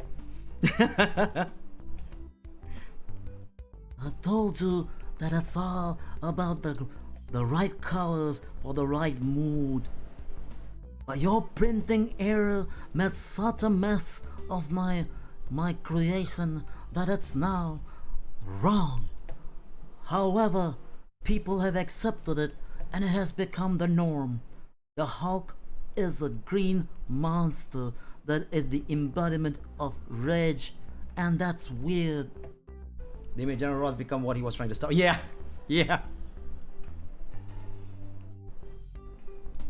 He became, but you know, Red Hulk is extremely intelligent, very, high strategic mastermind level intelligence, because, you know, as people know, as most people know, it's actually General Ross as the Red Hulk.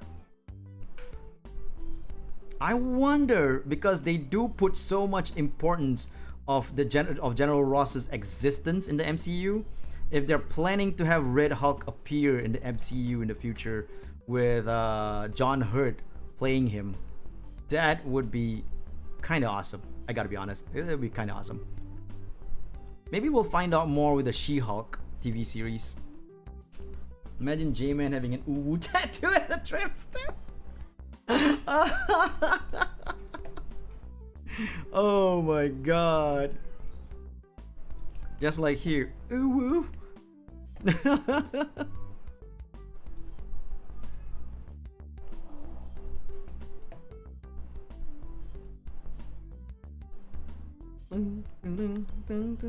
You know what's funny? Okay, I haven't done an art stream in a long time. The last time I did was back in December, I believe, drawing Dr. Juliet Winters from Heaven Ren. And I returned to an art stream drawing male butts. And I hope people appreciate that. I hope people appreciate this weird thing that happened where you spend your night or morning, depends on where you are, watching me draw male butt. The male boom boom.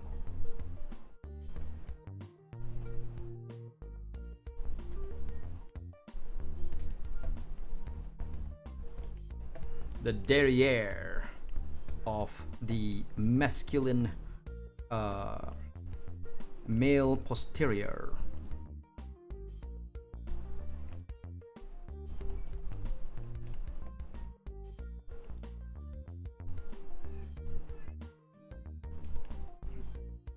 They could have General Ross in the Marvel Universe. I mean, they already have General Ross in the Marvel Universe. He's played by John Hurt.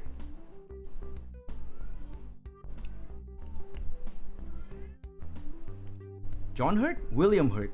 No. William Hurt? Hold on a second.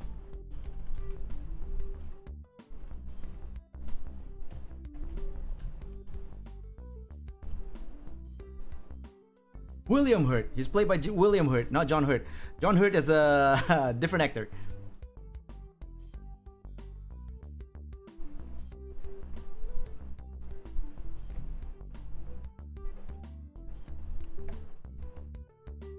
So, you know, he might actually appear in the future in She-Hulk.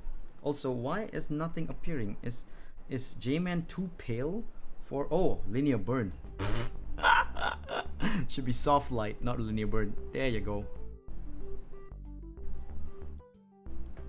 I was thinking, is J-Man, did I use a what skin tone that's too pale, you can't see the highlights? Nope, I just got the wrong layer mode on. Also, just realize that this shoulder doesn't really have a shade here. Wablam! Oh, god damn it. Wablam! There you go, J-Man. Watch out, he's a J-Man. So, for those who wants to know, that is the theme song to Spaceballs. Spaceballs! Watch out! It's the Spaceballs.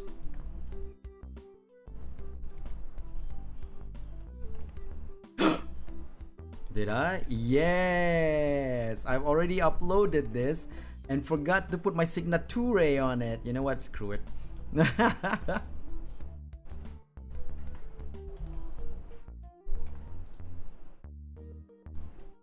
I mean, of course I did, right? It's just par for the course with me. Anyway, J-Man done.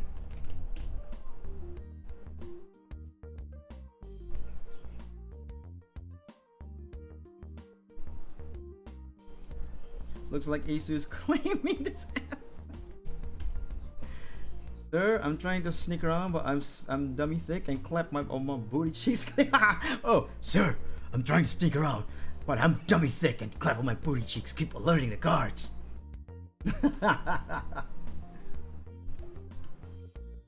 Yes, he was in Civil War. He's in Black Widow.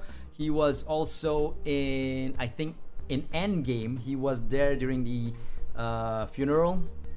And Incredible Hulk, the one with Edward Norton.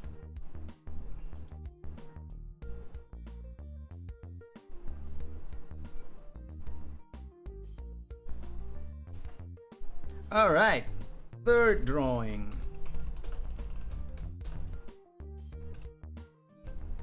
The Viking tuber J-Man. Oh wait, you don't have an art tag, so I'll be linking. I'll be tagging your Twitter instead. Twitter.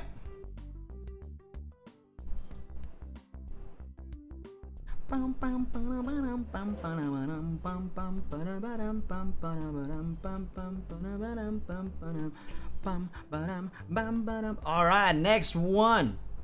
We are drawing.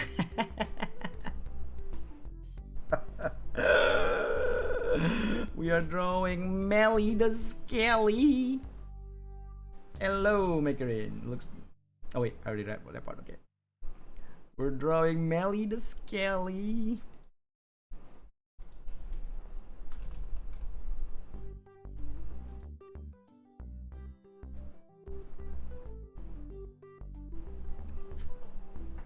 All right.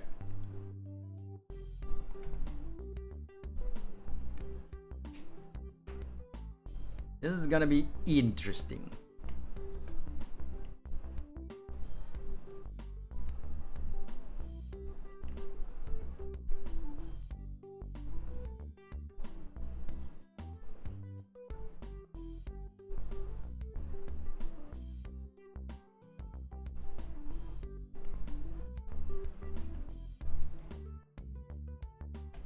too big.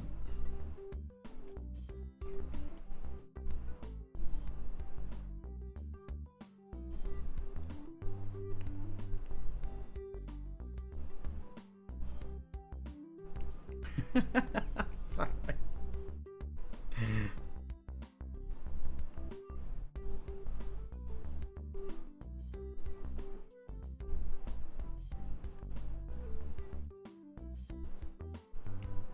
I don't even know how the underwear is supposed to fit into this.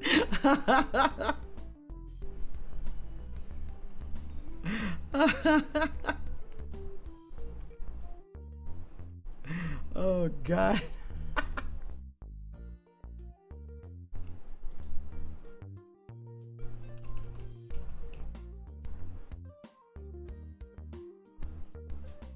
I'm gonna need some reference for the skeleton. Okay, so it goes like this, sort of like goes up here. Then you can see a little bit of the spine tail. Then it goes like that. Then it goes up here. Then a bit opening like this, going here, over there. Then a little bit of a hole here for the buttocks, as that's how it works. So here will be covered up by the underwear like that.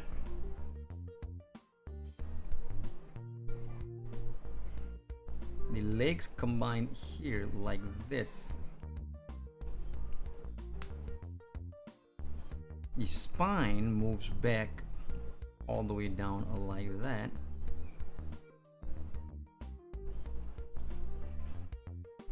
While the rib cage goes like this. Now, if I draw it like this, people are gonna be like, you know what? How do I tell if that's Melly the Skelly? Might just be some random skelly dude that you're drawing. Oh, you can tell. Cause this is Melly, so we're gonna have like. Oh man, I'm actually tempted to draw him like sort of putting his hand in the back like this.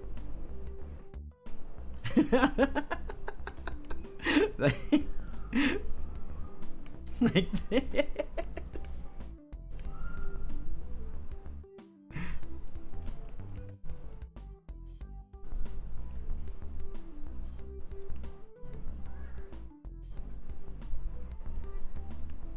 The skull of Melly the Skelly. Now. No, wait. This is how you tell this is Mel. He's wearing his helmet. Oh, what? He's not fully naked. I mean, he's not naked. He's wearing briefs, but you know.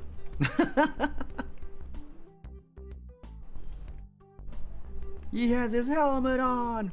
Yo, look at that, Melly the Skelly. Yo, yo, yo, yo, yo, yo.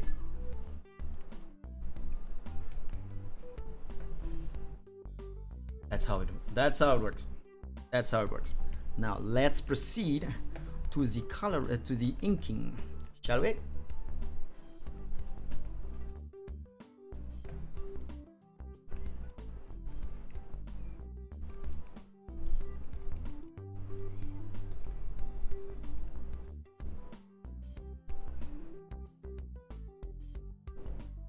Skeleton VTuber. Is Mel the first skeleton VTuber? He is, right? So he's not a VTuber anymore these days, so you know, I guess we can't really say it anymore that he's a skeleton VTuber.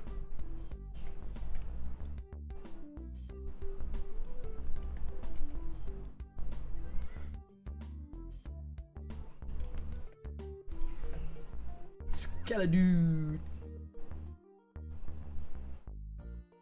Hold on a second. Hold on a second. Trying to get my reference in the correct space so that I can actually see it, because I'm not 100% sure on how to draw skeleton correctly, so I do need reference for this one. Not the pose. The pose, there's no image online that has a skeleton posing like this. But I do need a skeleton reference.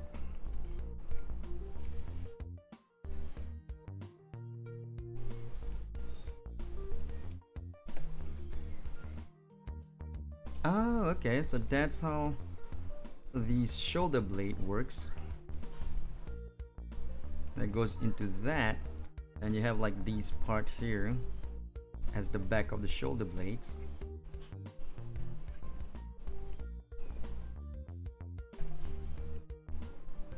And then the hand is covered by the flap of the helmet, so yay.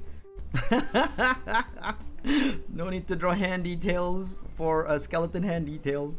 Though I love drawing hands. I've mentioned this numerous times. I actually love drawing hands. Even as a skeleton, I still love drawing hands.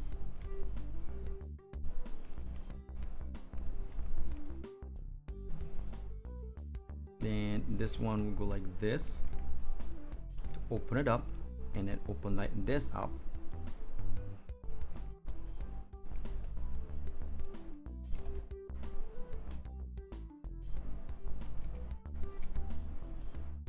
And there you go.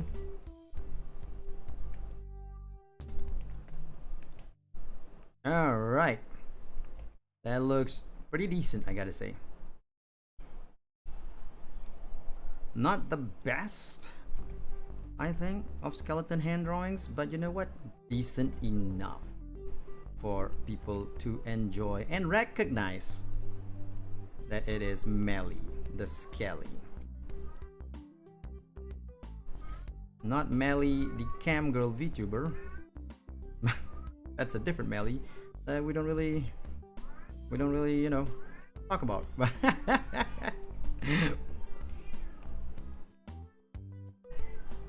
So the spine goes like this. I'm just gonna, because this is a doodle, so I'm not gonna like draw actual like super detailed spine.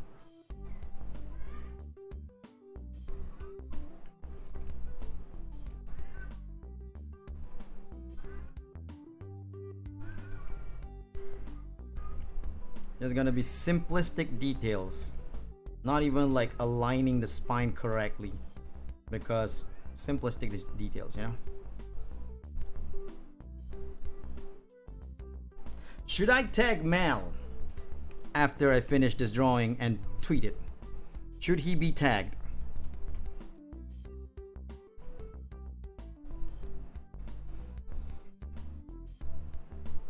How much is a rib cage? 1, 2, 3, 4, 5, 6, 7, 8, 9, 10. 10. 2, 3, 4. I don't think I have enough space. 5. Nope, this is so not enough space. You know what? We're gonna just draw it. We don't care. Let's not care. Let's not care. Sometimes things just needs to be drawn.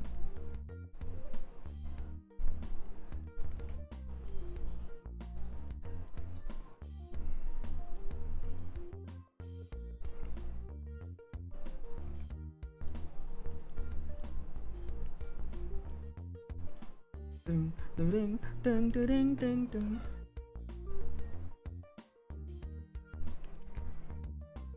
Be funny if I actually type Project Melody. The other Melly.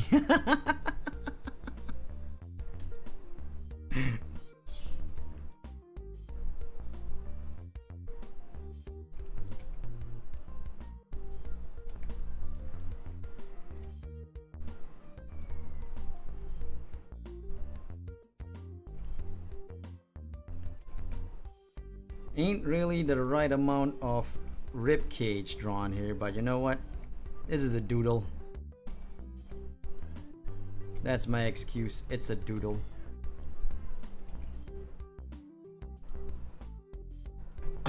So, I gotta tell you guys one thing. I don't know how many people are still in the chat right now, but I gotta tell you guys one thing. So yesterday, there was a big drama over an artist VTuber named Sarue, whom I've actually realized today I used to watch before she was a VTuber, but not follow. just watch her stream. This was before she was a VTuber, because she is a skillful artist. She is. But I was never really like a fan of her itself. So sometimes I would watch and like, yeah, I enjoy the art. The art looks good. But anyway, there was a big VTuber drama yesterday involving her and a contest she did as a dumb joke, really dumb joke. I made a tweet saying, what if I host an art contest where the prize money is $5, only $5, which is like not a lot of money. I can totally like give away people $5 to people if they want to.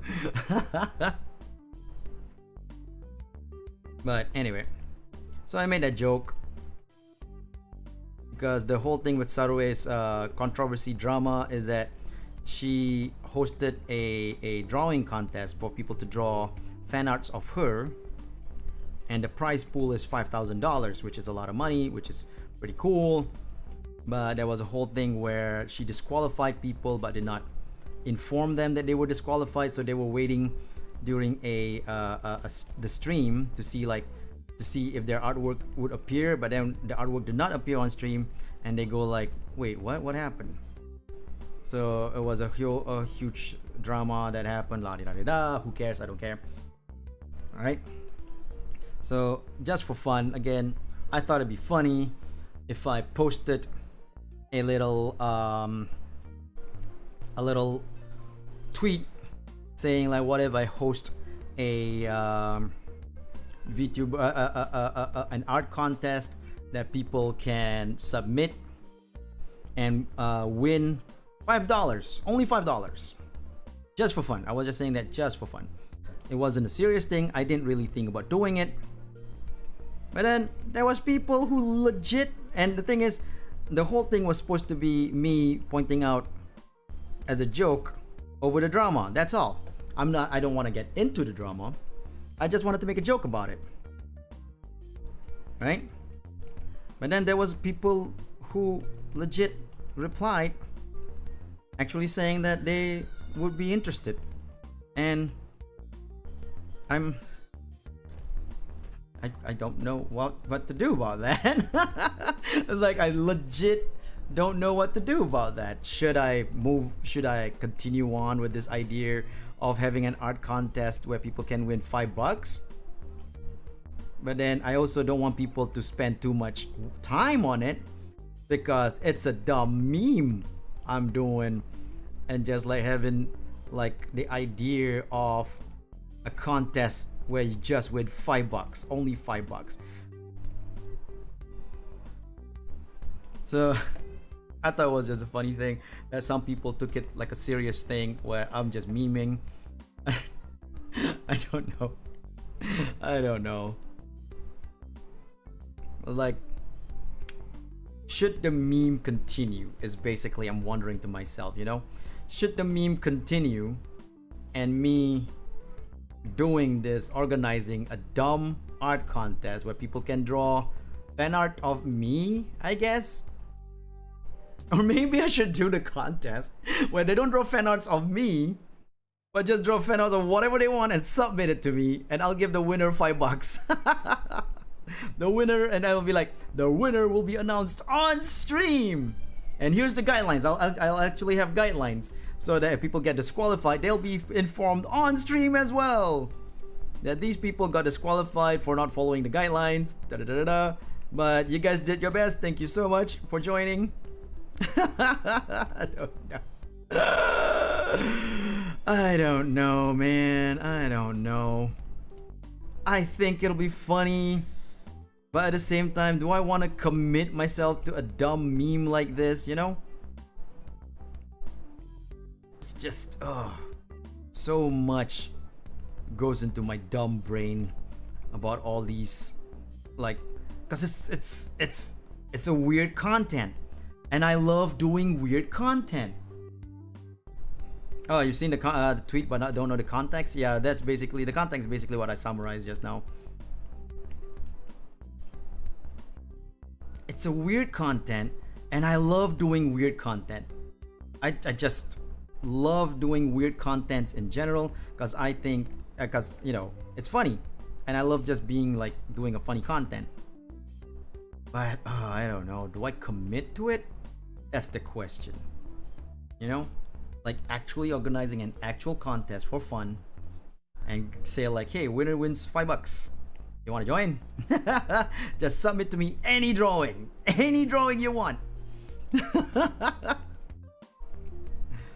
Maybe I'll have like consolation prize, you know, like the next 10 person would win $10. No, the next 10% will win $1 each. You know, people just want to participate rather than chasing the prize. Yeah. I mean, they might. It's like I said, it's a meme.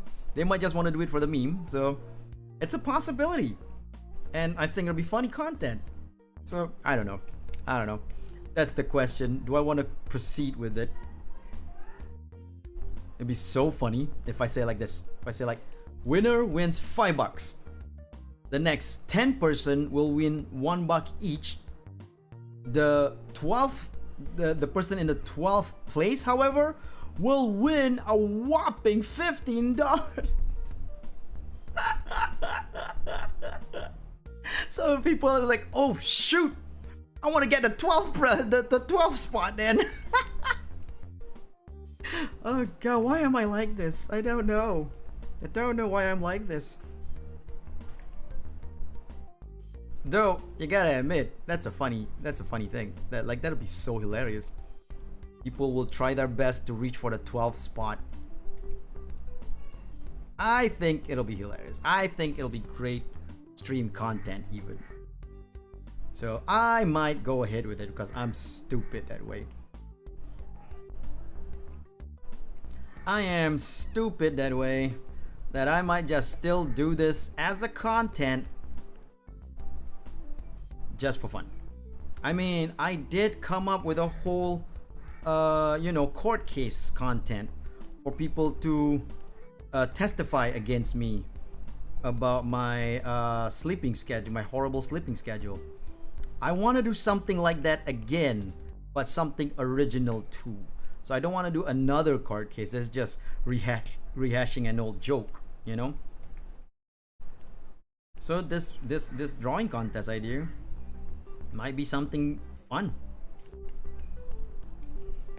Still, not confirming it. I'm not confirming it right now that I'm actually doing it. All right. So don't start drawing whatever you want to submit right now. I'm not confirming it. If I do confirm, do it, it will be on the Twitterverse. I will announce it on the tweet. So I guess be on the lookout for that.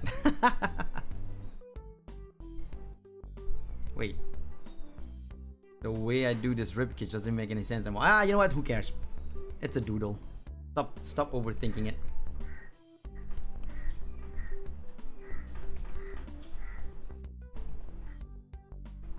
God damn, so many gaps.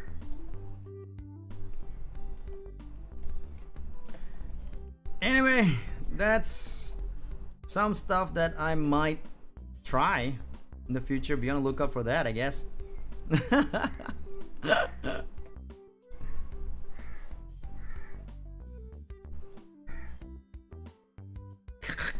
I pressed the cancel button instead of the OK button.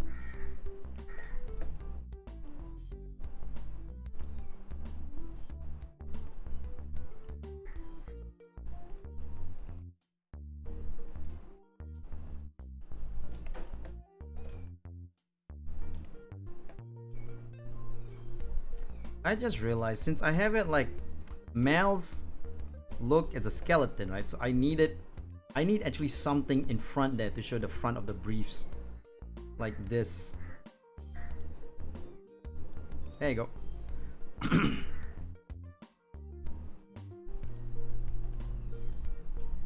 There you go. Don't question what I'm doing, right?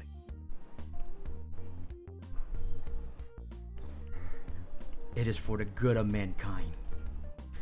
He was so hot, all his flesh melted.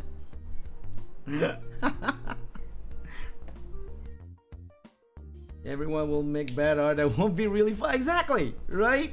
Right? because they want to win 12th place. They don't want to win first place anymore. So it might be an interesting little thing. I'll think about it. I'm not gonna confirm that I'm actually doing it, but I'll think about it. Might be a funny thing to do.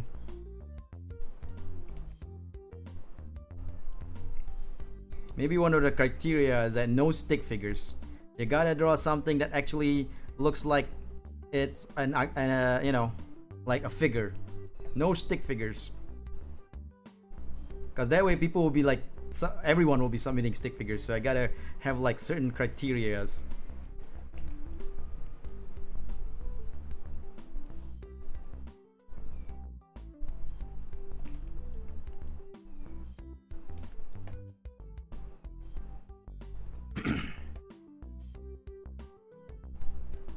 This is Melly the Scallier, one of Agama's friend and also mod. And would it be far off to say like best friend? At least online best friend anyway, right?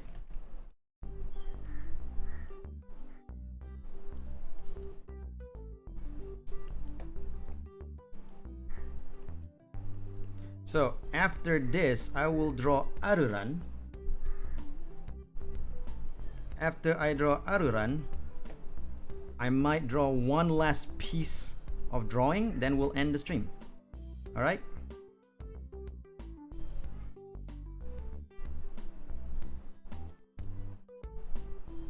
Because it is already 12:30 p.m. So I don't want to be going on for too long drawing this dumb meme right now. This meme stream I'm doing right now, drawing all these man butts. You know,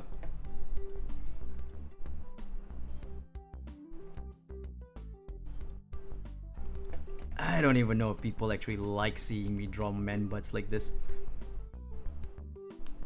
But you know what? It's not about whether people like to see me draw it. It's about me wanting to do this for fun. And so far, having a lot of fun with it. I'm having a lot of fun with drawing this. These sets of drawings of Bizarro male underwear models, or at least what people would perceive to be male underwear models, VTubers. Because of the subject at hand, presenting the butt crack peep underwear. An underwear where you get to peep into the butt crack.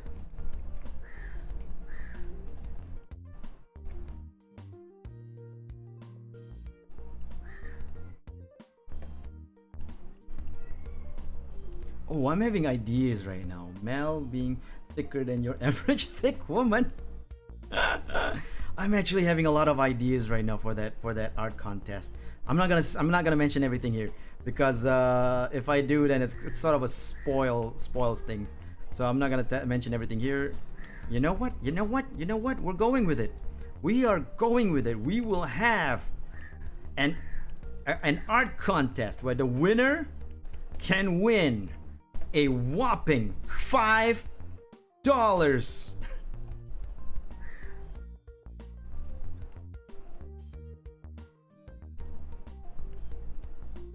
That's right. $5 freaking. I'ma bright you with. You're gonna bribe me $30.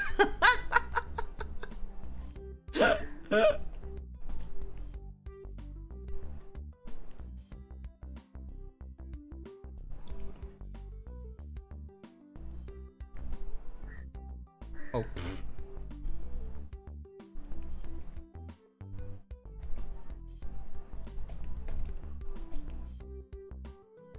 All right, Melly the Skelly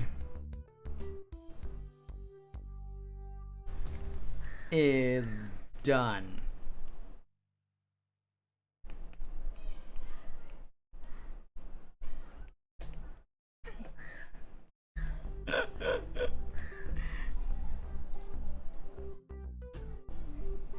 $100, let me win that $20 art contest.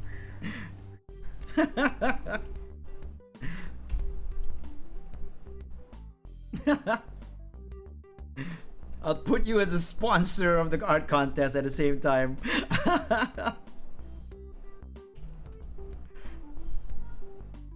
Sounds like a scam.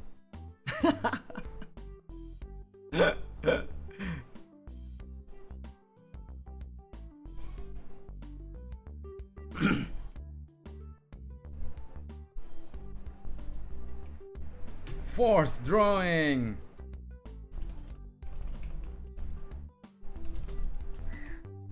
The bony physique of Melly the Skelly.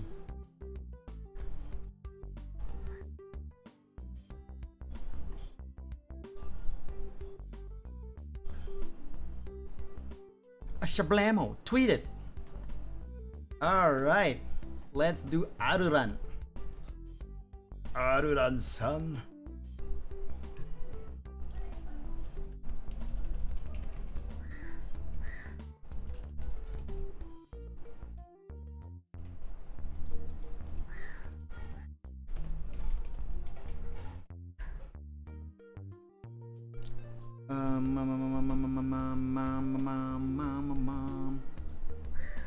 Trying to find a reference for Aruran right now.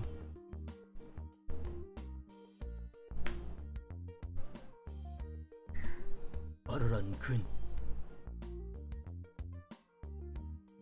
Aruran these horror stars. How did I not follow him?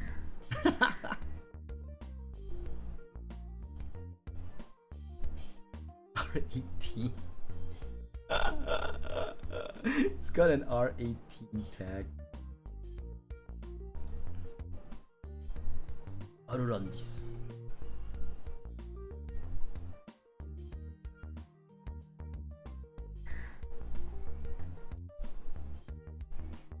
Yeah, let's go with this. This is a decent reference I can use.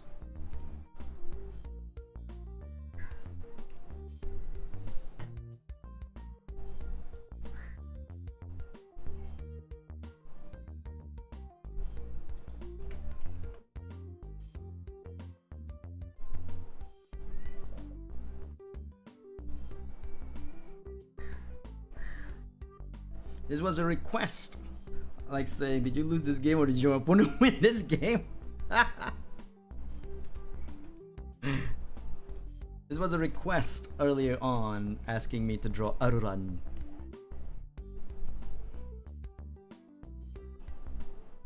Papa Aruran. Now this guy is muscular. This is a very muscular, you know, pretty muscular looking Hollow Stars member.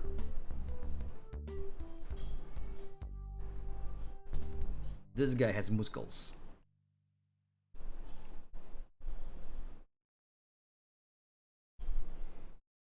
So far I gotta say, I'm not doing that bad in coming up with all these poses from the back kind of thing.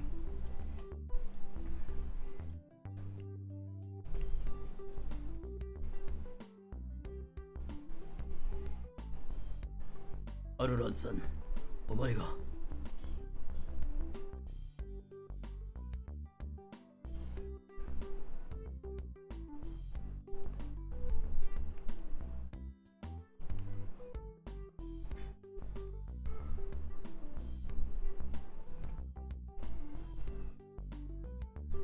So he has glasses on, so I was thinking of like doing this kind of pose, like fixing up the glass pose thing.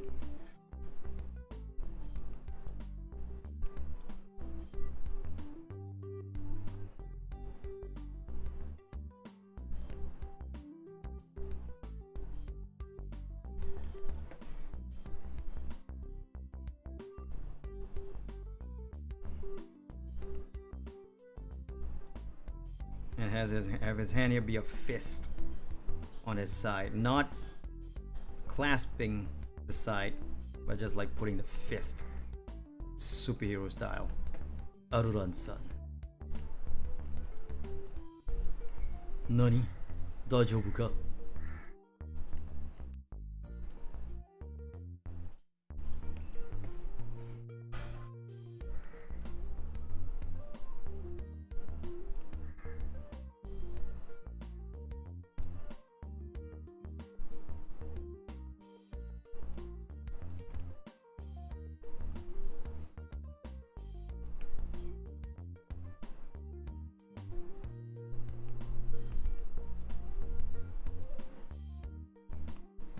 And he has that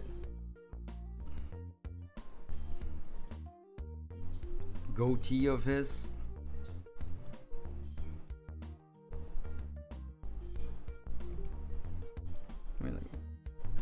Oh, yeah. That would make some sense. There you go.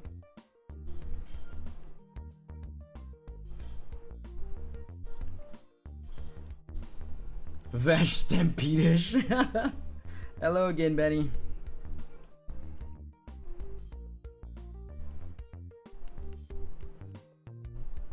Vashuza Stampedo.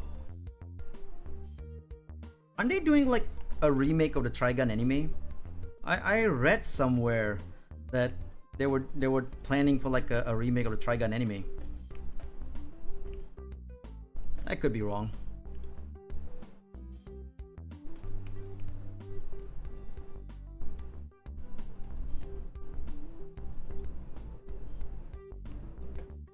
Trigun was such a good show. I love Trigun.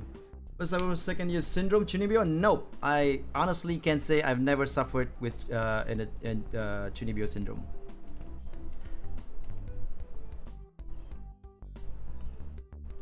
Which is why I was thinking about this. That's news to you? I mean, I thought I heard it, but I could be, like I said, I could be wrong.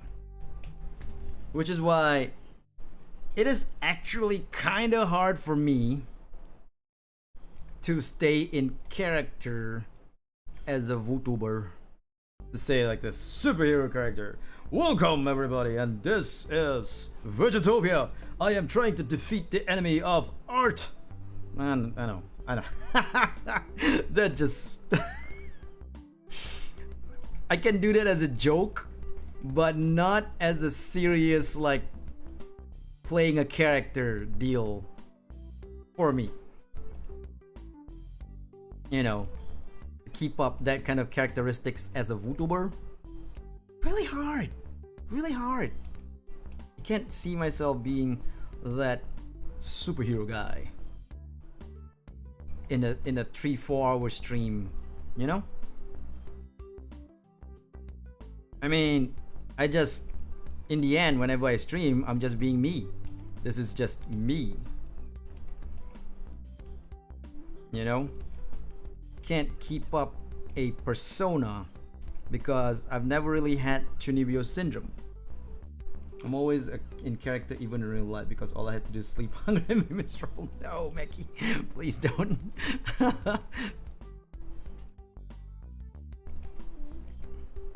Don't be miserable. I mean, you can't help yourself you're miserable, but at the same time, you know, hopefully things will turn around for you. But anyway, that because I would see a Chunibyo syndrome thing, right? And I cringe for that. But that's me. That's me. I'm not saying that if you have. I'm not saying that it's a bad thing for people if they have Chunibyo syndrome or they've suffered it. But I myself cannot look at that and objectively say like, yeah, seems like a fun thing to do. I can't do that. You know, I can't be a Chunibyo and not cringe at myself for doing it. I'm not saying that people shouldn't do it though. They want to do it and they're happy doing it, go ahead. I just can't do it myself. So that's why when you see me stream, in the end, I might start with a superhero-ish beginning for the stream, but as you go on, you're gonna see the real me, just talking, you know, talking and being myself. Because in the end, I just can't keep it up. I just can't. I don't have the willpower and or the patience to keep up my character as a vtuber. Is it bad? Maybe. But at the same time, I'm an independent VTuber. It doesn't really matter if I keep up my character or not. You know? If I ever become a company VTuber in the future, and I have a character, and they give me a character that I need to play as, I think I can still keep it up. I can still keep up being the new character because I'll think of it as a job.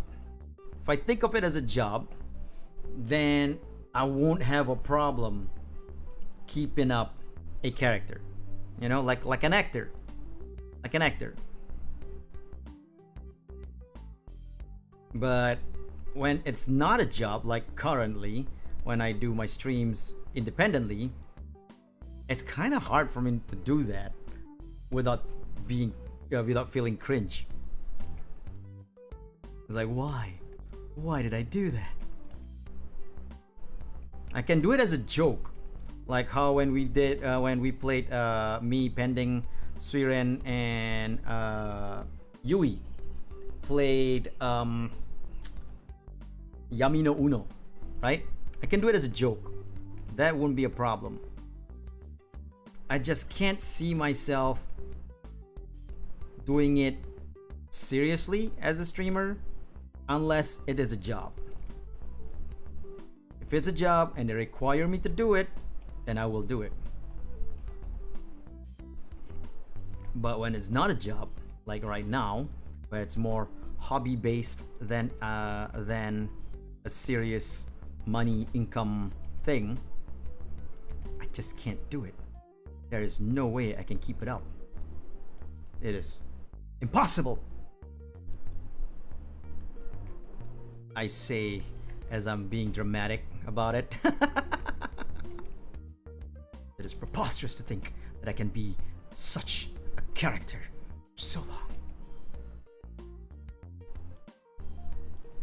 Better to be cringe than bland. Saying this, I was incredibly cringe during my high school days. Hey, like I said, it's if you were happy having like being a chunibyo back then, more power to you. I'm not judging at all. I don't judge people over like their past and all that.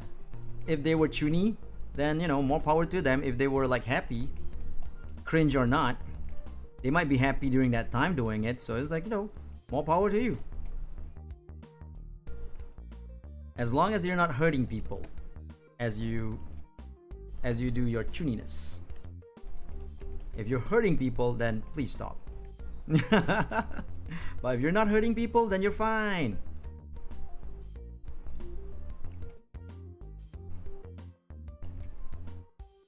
And I don't know, as for your statement, better to be cringe than bland, I can't agree with that. I'm not a Ryaju, not a normal, not a normie, but at the same time, I cannot do that, like live a cringe life and be okay with it, you know? I can't do that. I become too self-conscious about it. Just becomes like a thing that's gonna just like haunt my thoughts, and it's just gonna be like, good lord, why did I do that?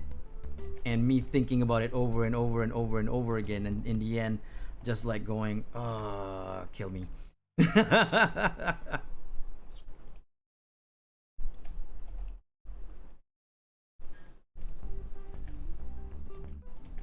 I have no problem with people want to be Junie themselves.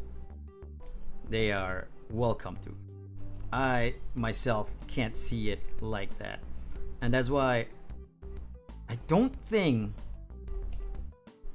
being cringe is an indicative of like a non-bland person, you know? Like, just because you didn't live a cringe life does not mean you lived a boring, bland life, you know? You can still live a cringe-free life and still have a damn interesting living lifestyle.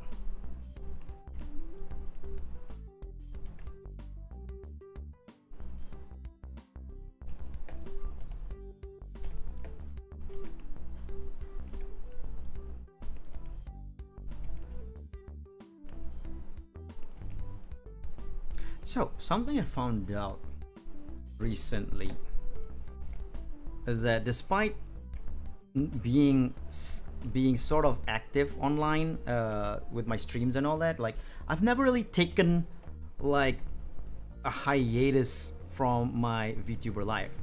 I might have taken maybe a week off or something like that, but not like a whole hiatus of like months, right?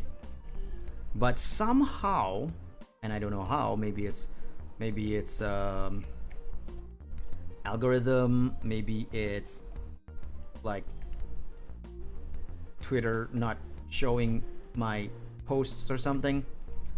I found out a lot of people thought I've stopped VTubing.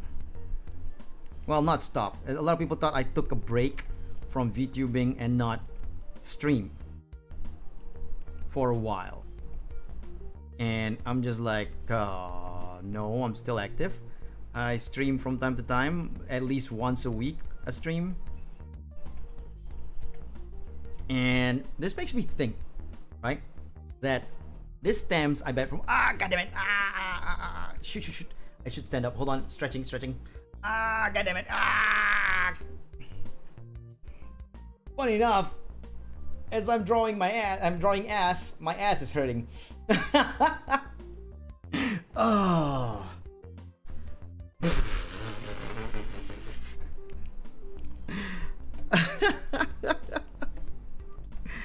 Too much sitting down.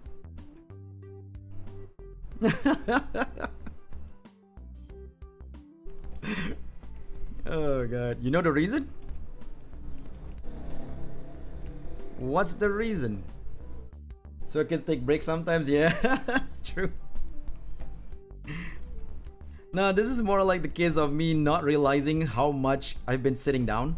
So I was just moving a little bit, and as I shift myself, it starts to like, you know, show that, oh, I'm a little bit in the sore spot right now. I was like, oh, okay, that's how it is.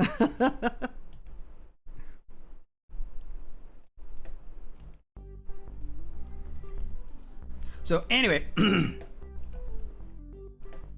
as I mentioned, right, I found out like algorithmically speaking, I guess, I have not been appearing on like either my Twitter post or on people's radar on their you know, recommended channels or whatever. Retirement tea guy's fault.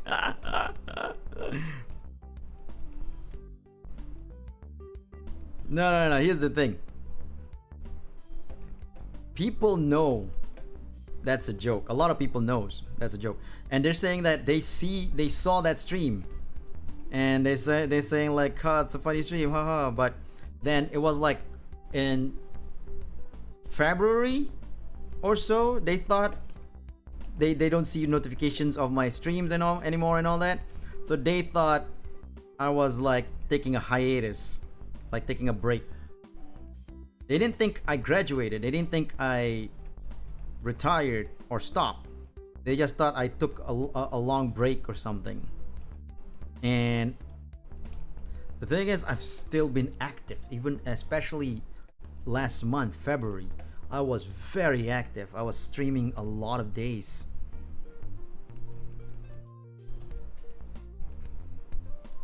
So I honestly don't know why. My I guess, like I said, it's probably an algorithm thing, you know, my streams just not appearing in people's views and stuff like that.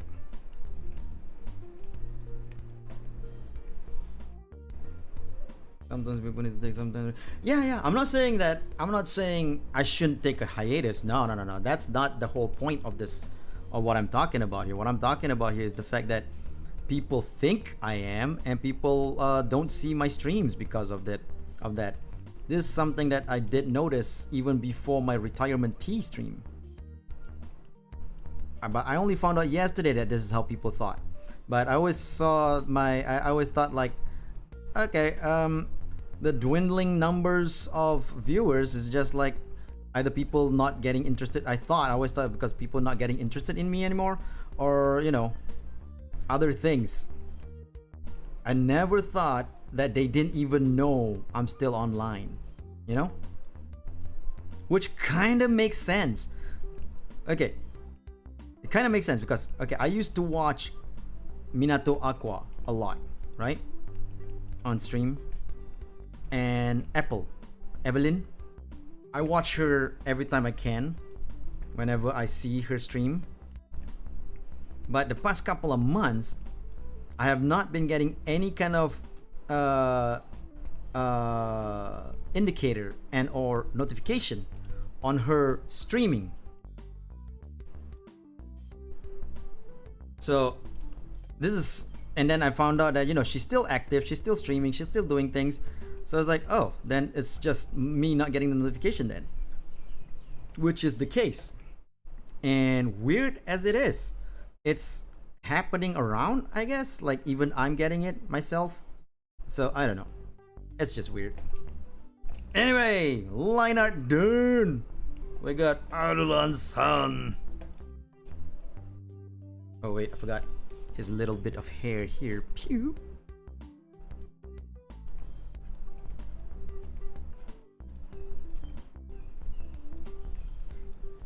You know what? It is how it is. It is basically like what's happening. The algorithm just not registering my streams and all that. I can't blame anyone for it. But you know what? I'm just gonna continue being me, streaming and whenever I can, and putting out as much content as I could. If people see it, they see it. If they don't, nothing I can do about it. That's just how it is, you know?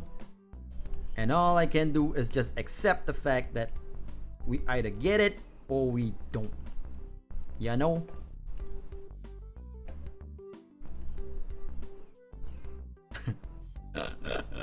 I don't know why I went Italian to tell about all these, but that's just how it is.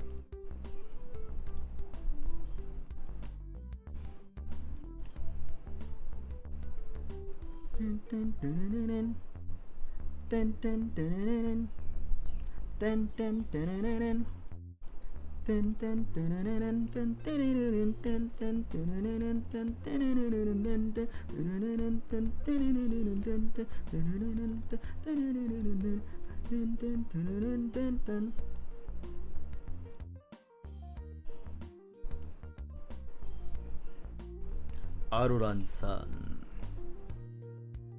who is a VTuber for Hollow Stars, which is where Roberu came from. Roberu is at. Though I think Aruran was like an earlier generation over Roberu. Did not realize I colored this past the line.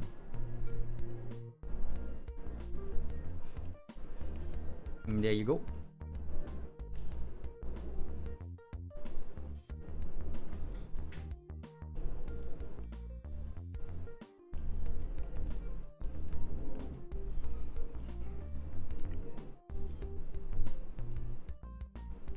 Dun. When the Hollow 6th Gen debut, apparently a lot of people got unsubscribed. Maybe something like that might have happened. That is a possibility as well. Ooh, I should check. Am I still subscribed to Apple?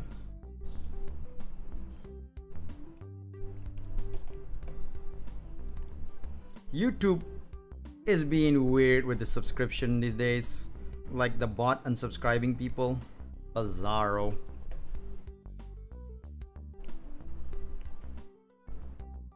Happening to me? Not surprised. Happening to big names though. Kinda surprising.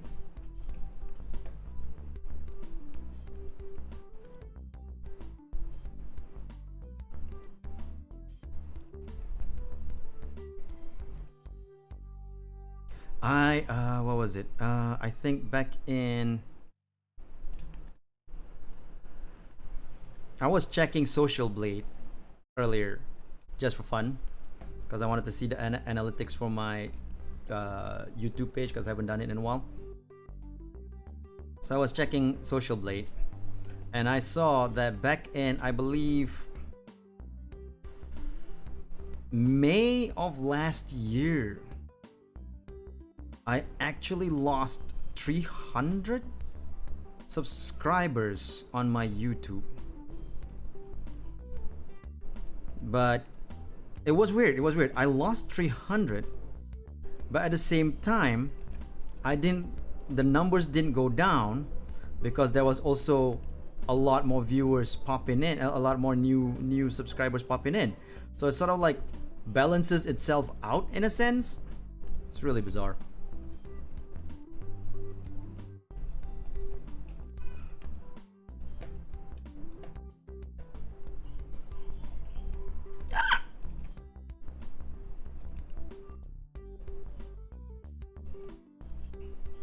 There you go.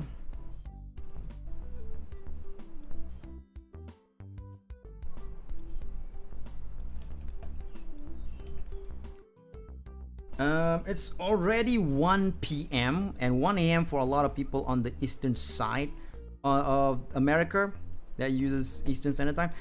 I think we're gonna end after Aruran, so I won't be drawing corgi butt.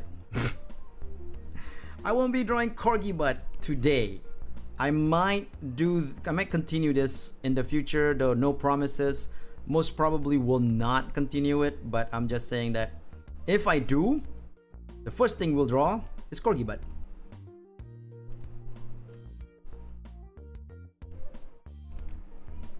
I have actually streamed much longer than I anticipated to. I was actually thinking 2 hours of stream, but I've been going on for 3 hours and I have drawn 5, count them, 5 wonderful people in this amazingly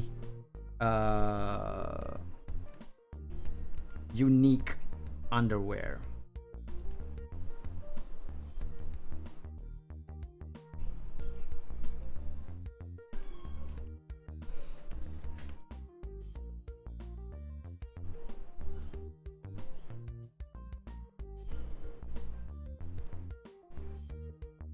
So yeah, we'll be stopping the stream after I finish Aruran here,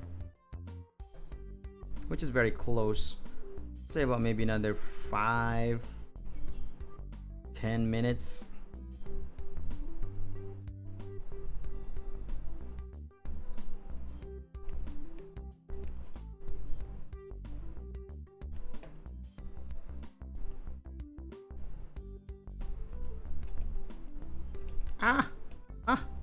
There you go.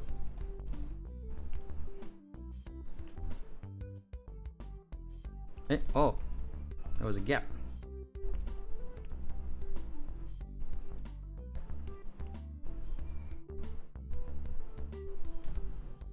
What do you consider more scary to encounter underwater, orca or squid? I can't really say. For one thing, I don't really fear both of them, so can't really say.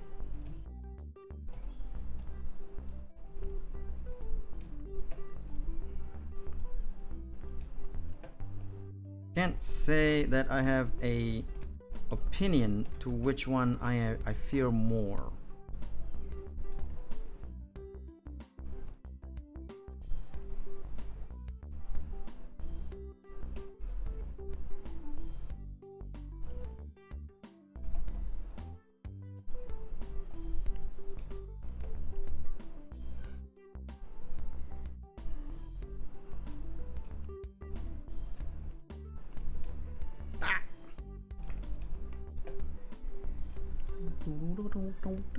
You know, that reminds me, I actually am looking to commission someone to do a to do like a background music that I can use for art stream like this. I don't want to use these free copyrights anymore. I want my own thing. It's either that or I use one of those programs that you can make like percussion sets and all that and try to come up with my own thing. It's gonna be bad. Just as I'm like saying that, I was just thinking like, oh, that's gonna sound so horrible. I ain't no music composer. I don't know what to do. But there's probably a little app that can do like a music composer. Too much. Okay. Now we'll just put a little highlight, his name there, and shablamo. We're done. Arurandis.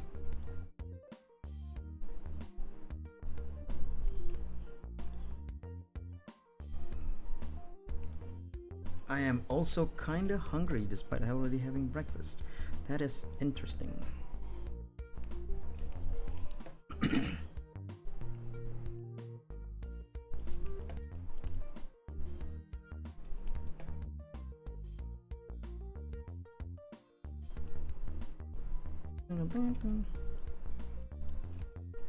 It's the little things in life, you know, that you want to improve your content with. And I think having original music to be played would be a nice improvement. Fruity Loop, yes, Fruity, that's the app I was thinking of. Fruity Loop Studio, yes.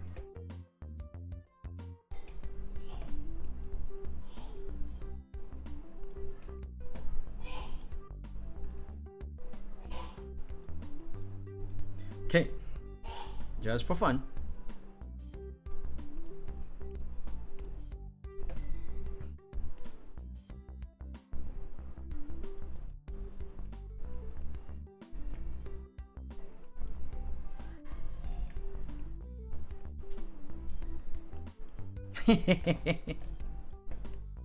Arlandis.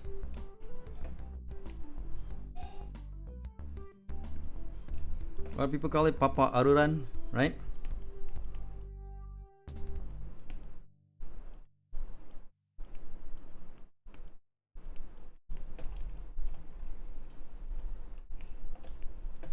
Toucan Sam has a...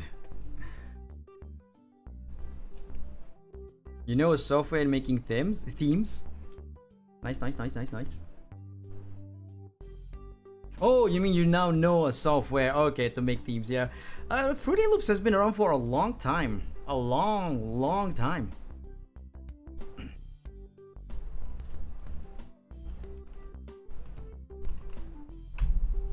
And done! Arurandis.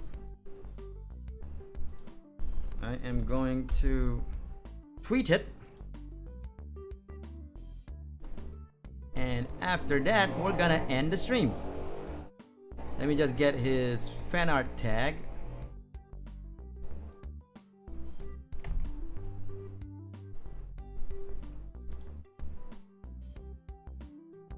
Now we're going to tweet.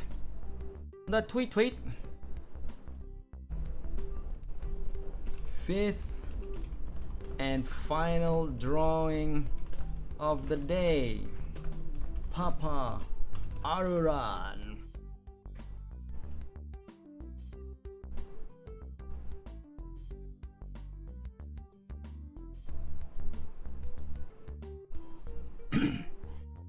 And that's it. Oh, god damn it, I forgot my signature. You know what? Who cares?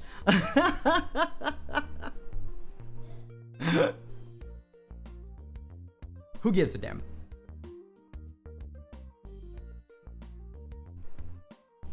You didn't know any software? Oh, okay, understandable. Anyway, we have finished all these drawings. We have here Vox Akuma being the first one I drew today of this of male VTubers showing off their glutes in a unique underwear.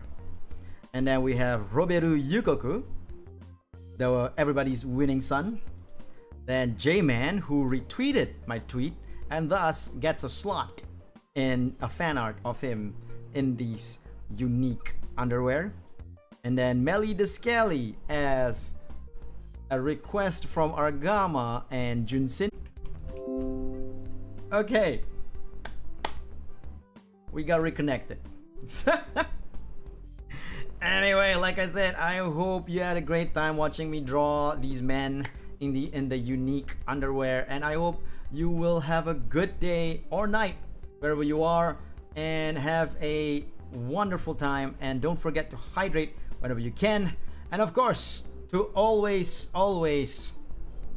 enjoy the future, citizens. And True RF, thank you so much for the super chat. I really appreciate it. Nice, thank you so much. I appreciate the super chat, True RF. Till next time, everybody. I will see you around. Out to justice and enjoy the future, citizens. Bye bye, everyone. Have a good day or night. And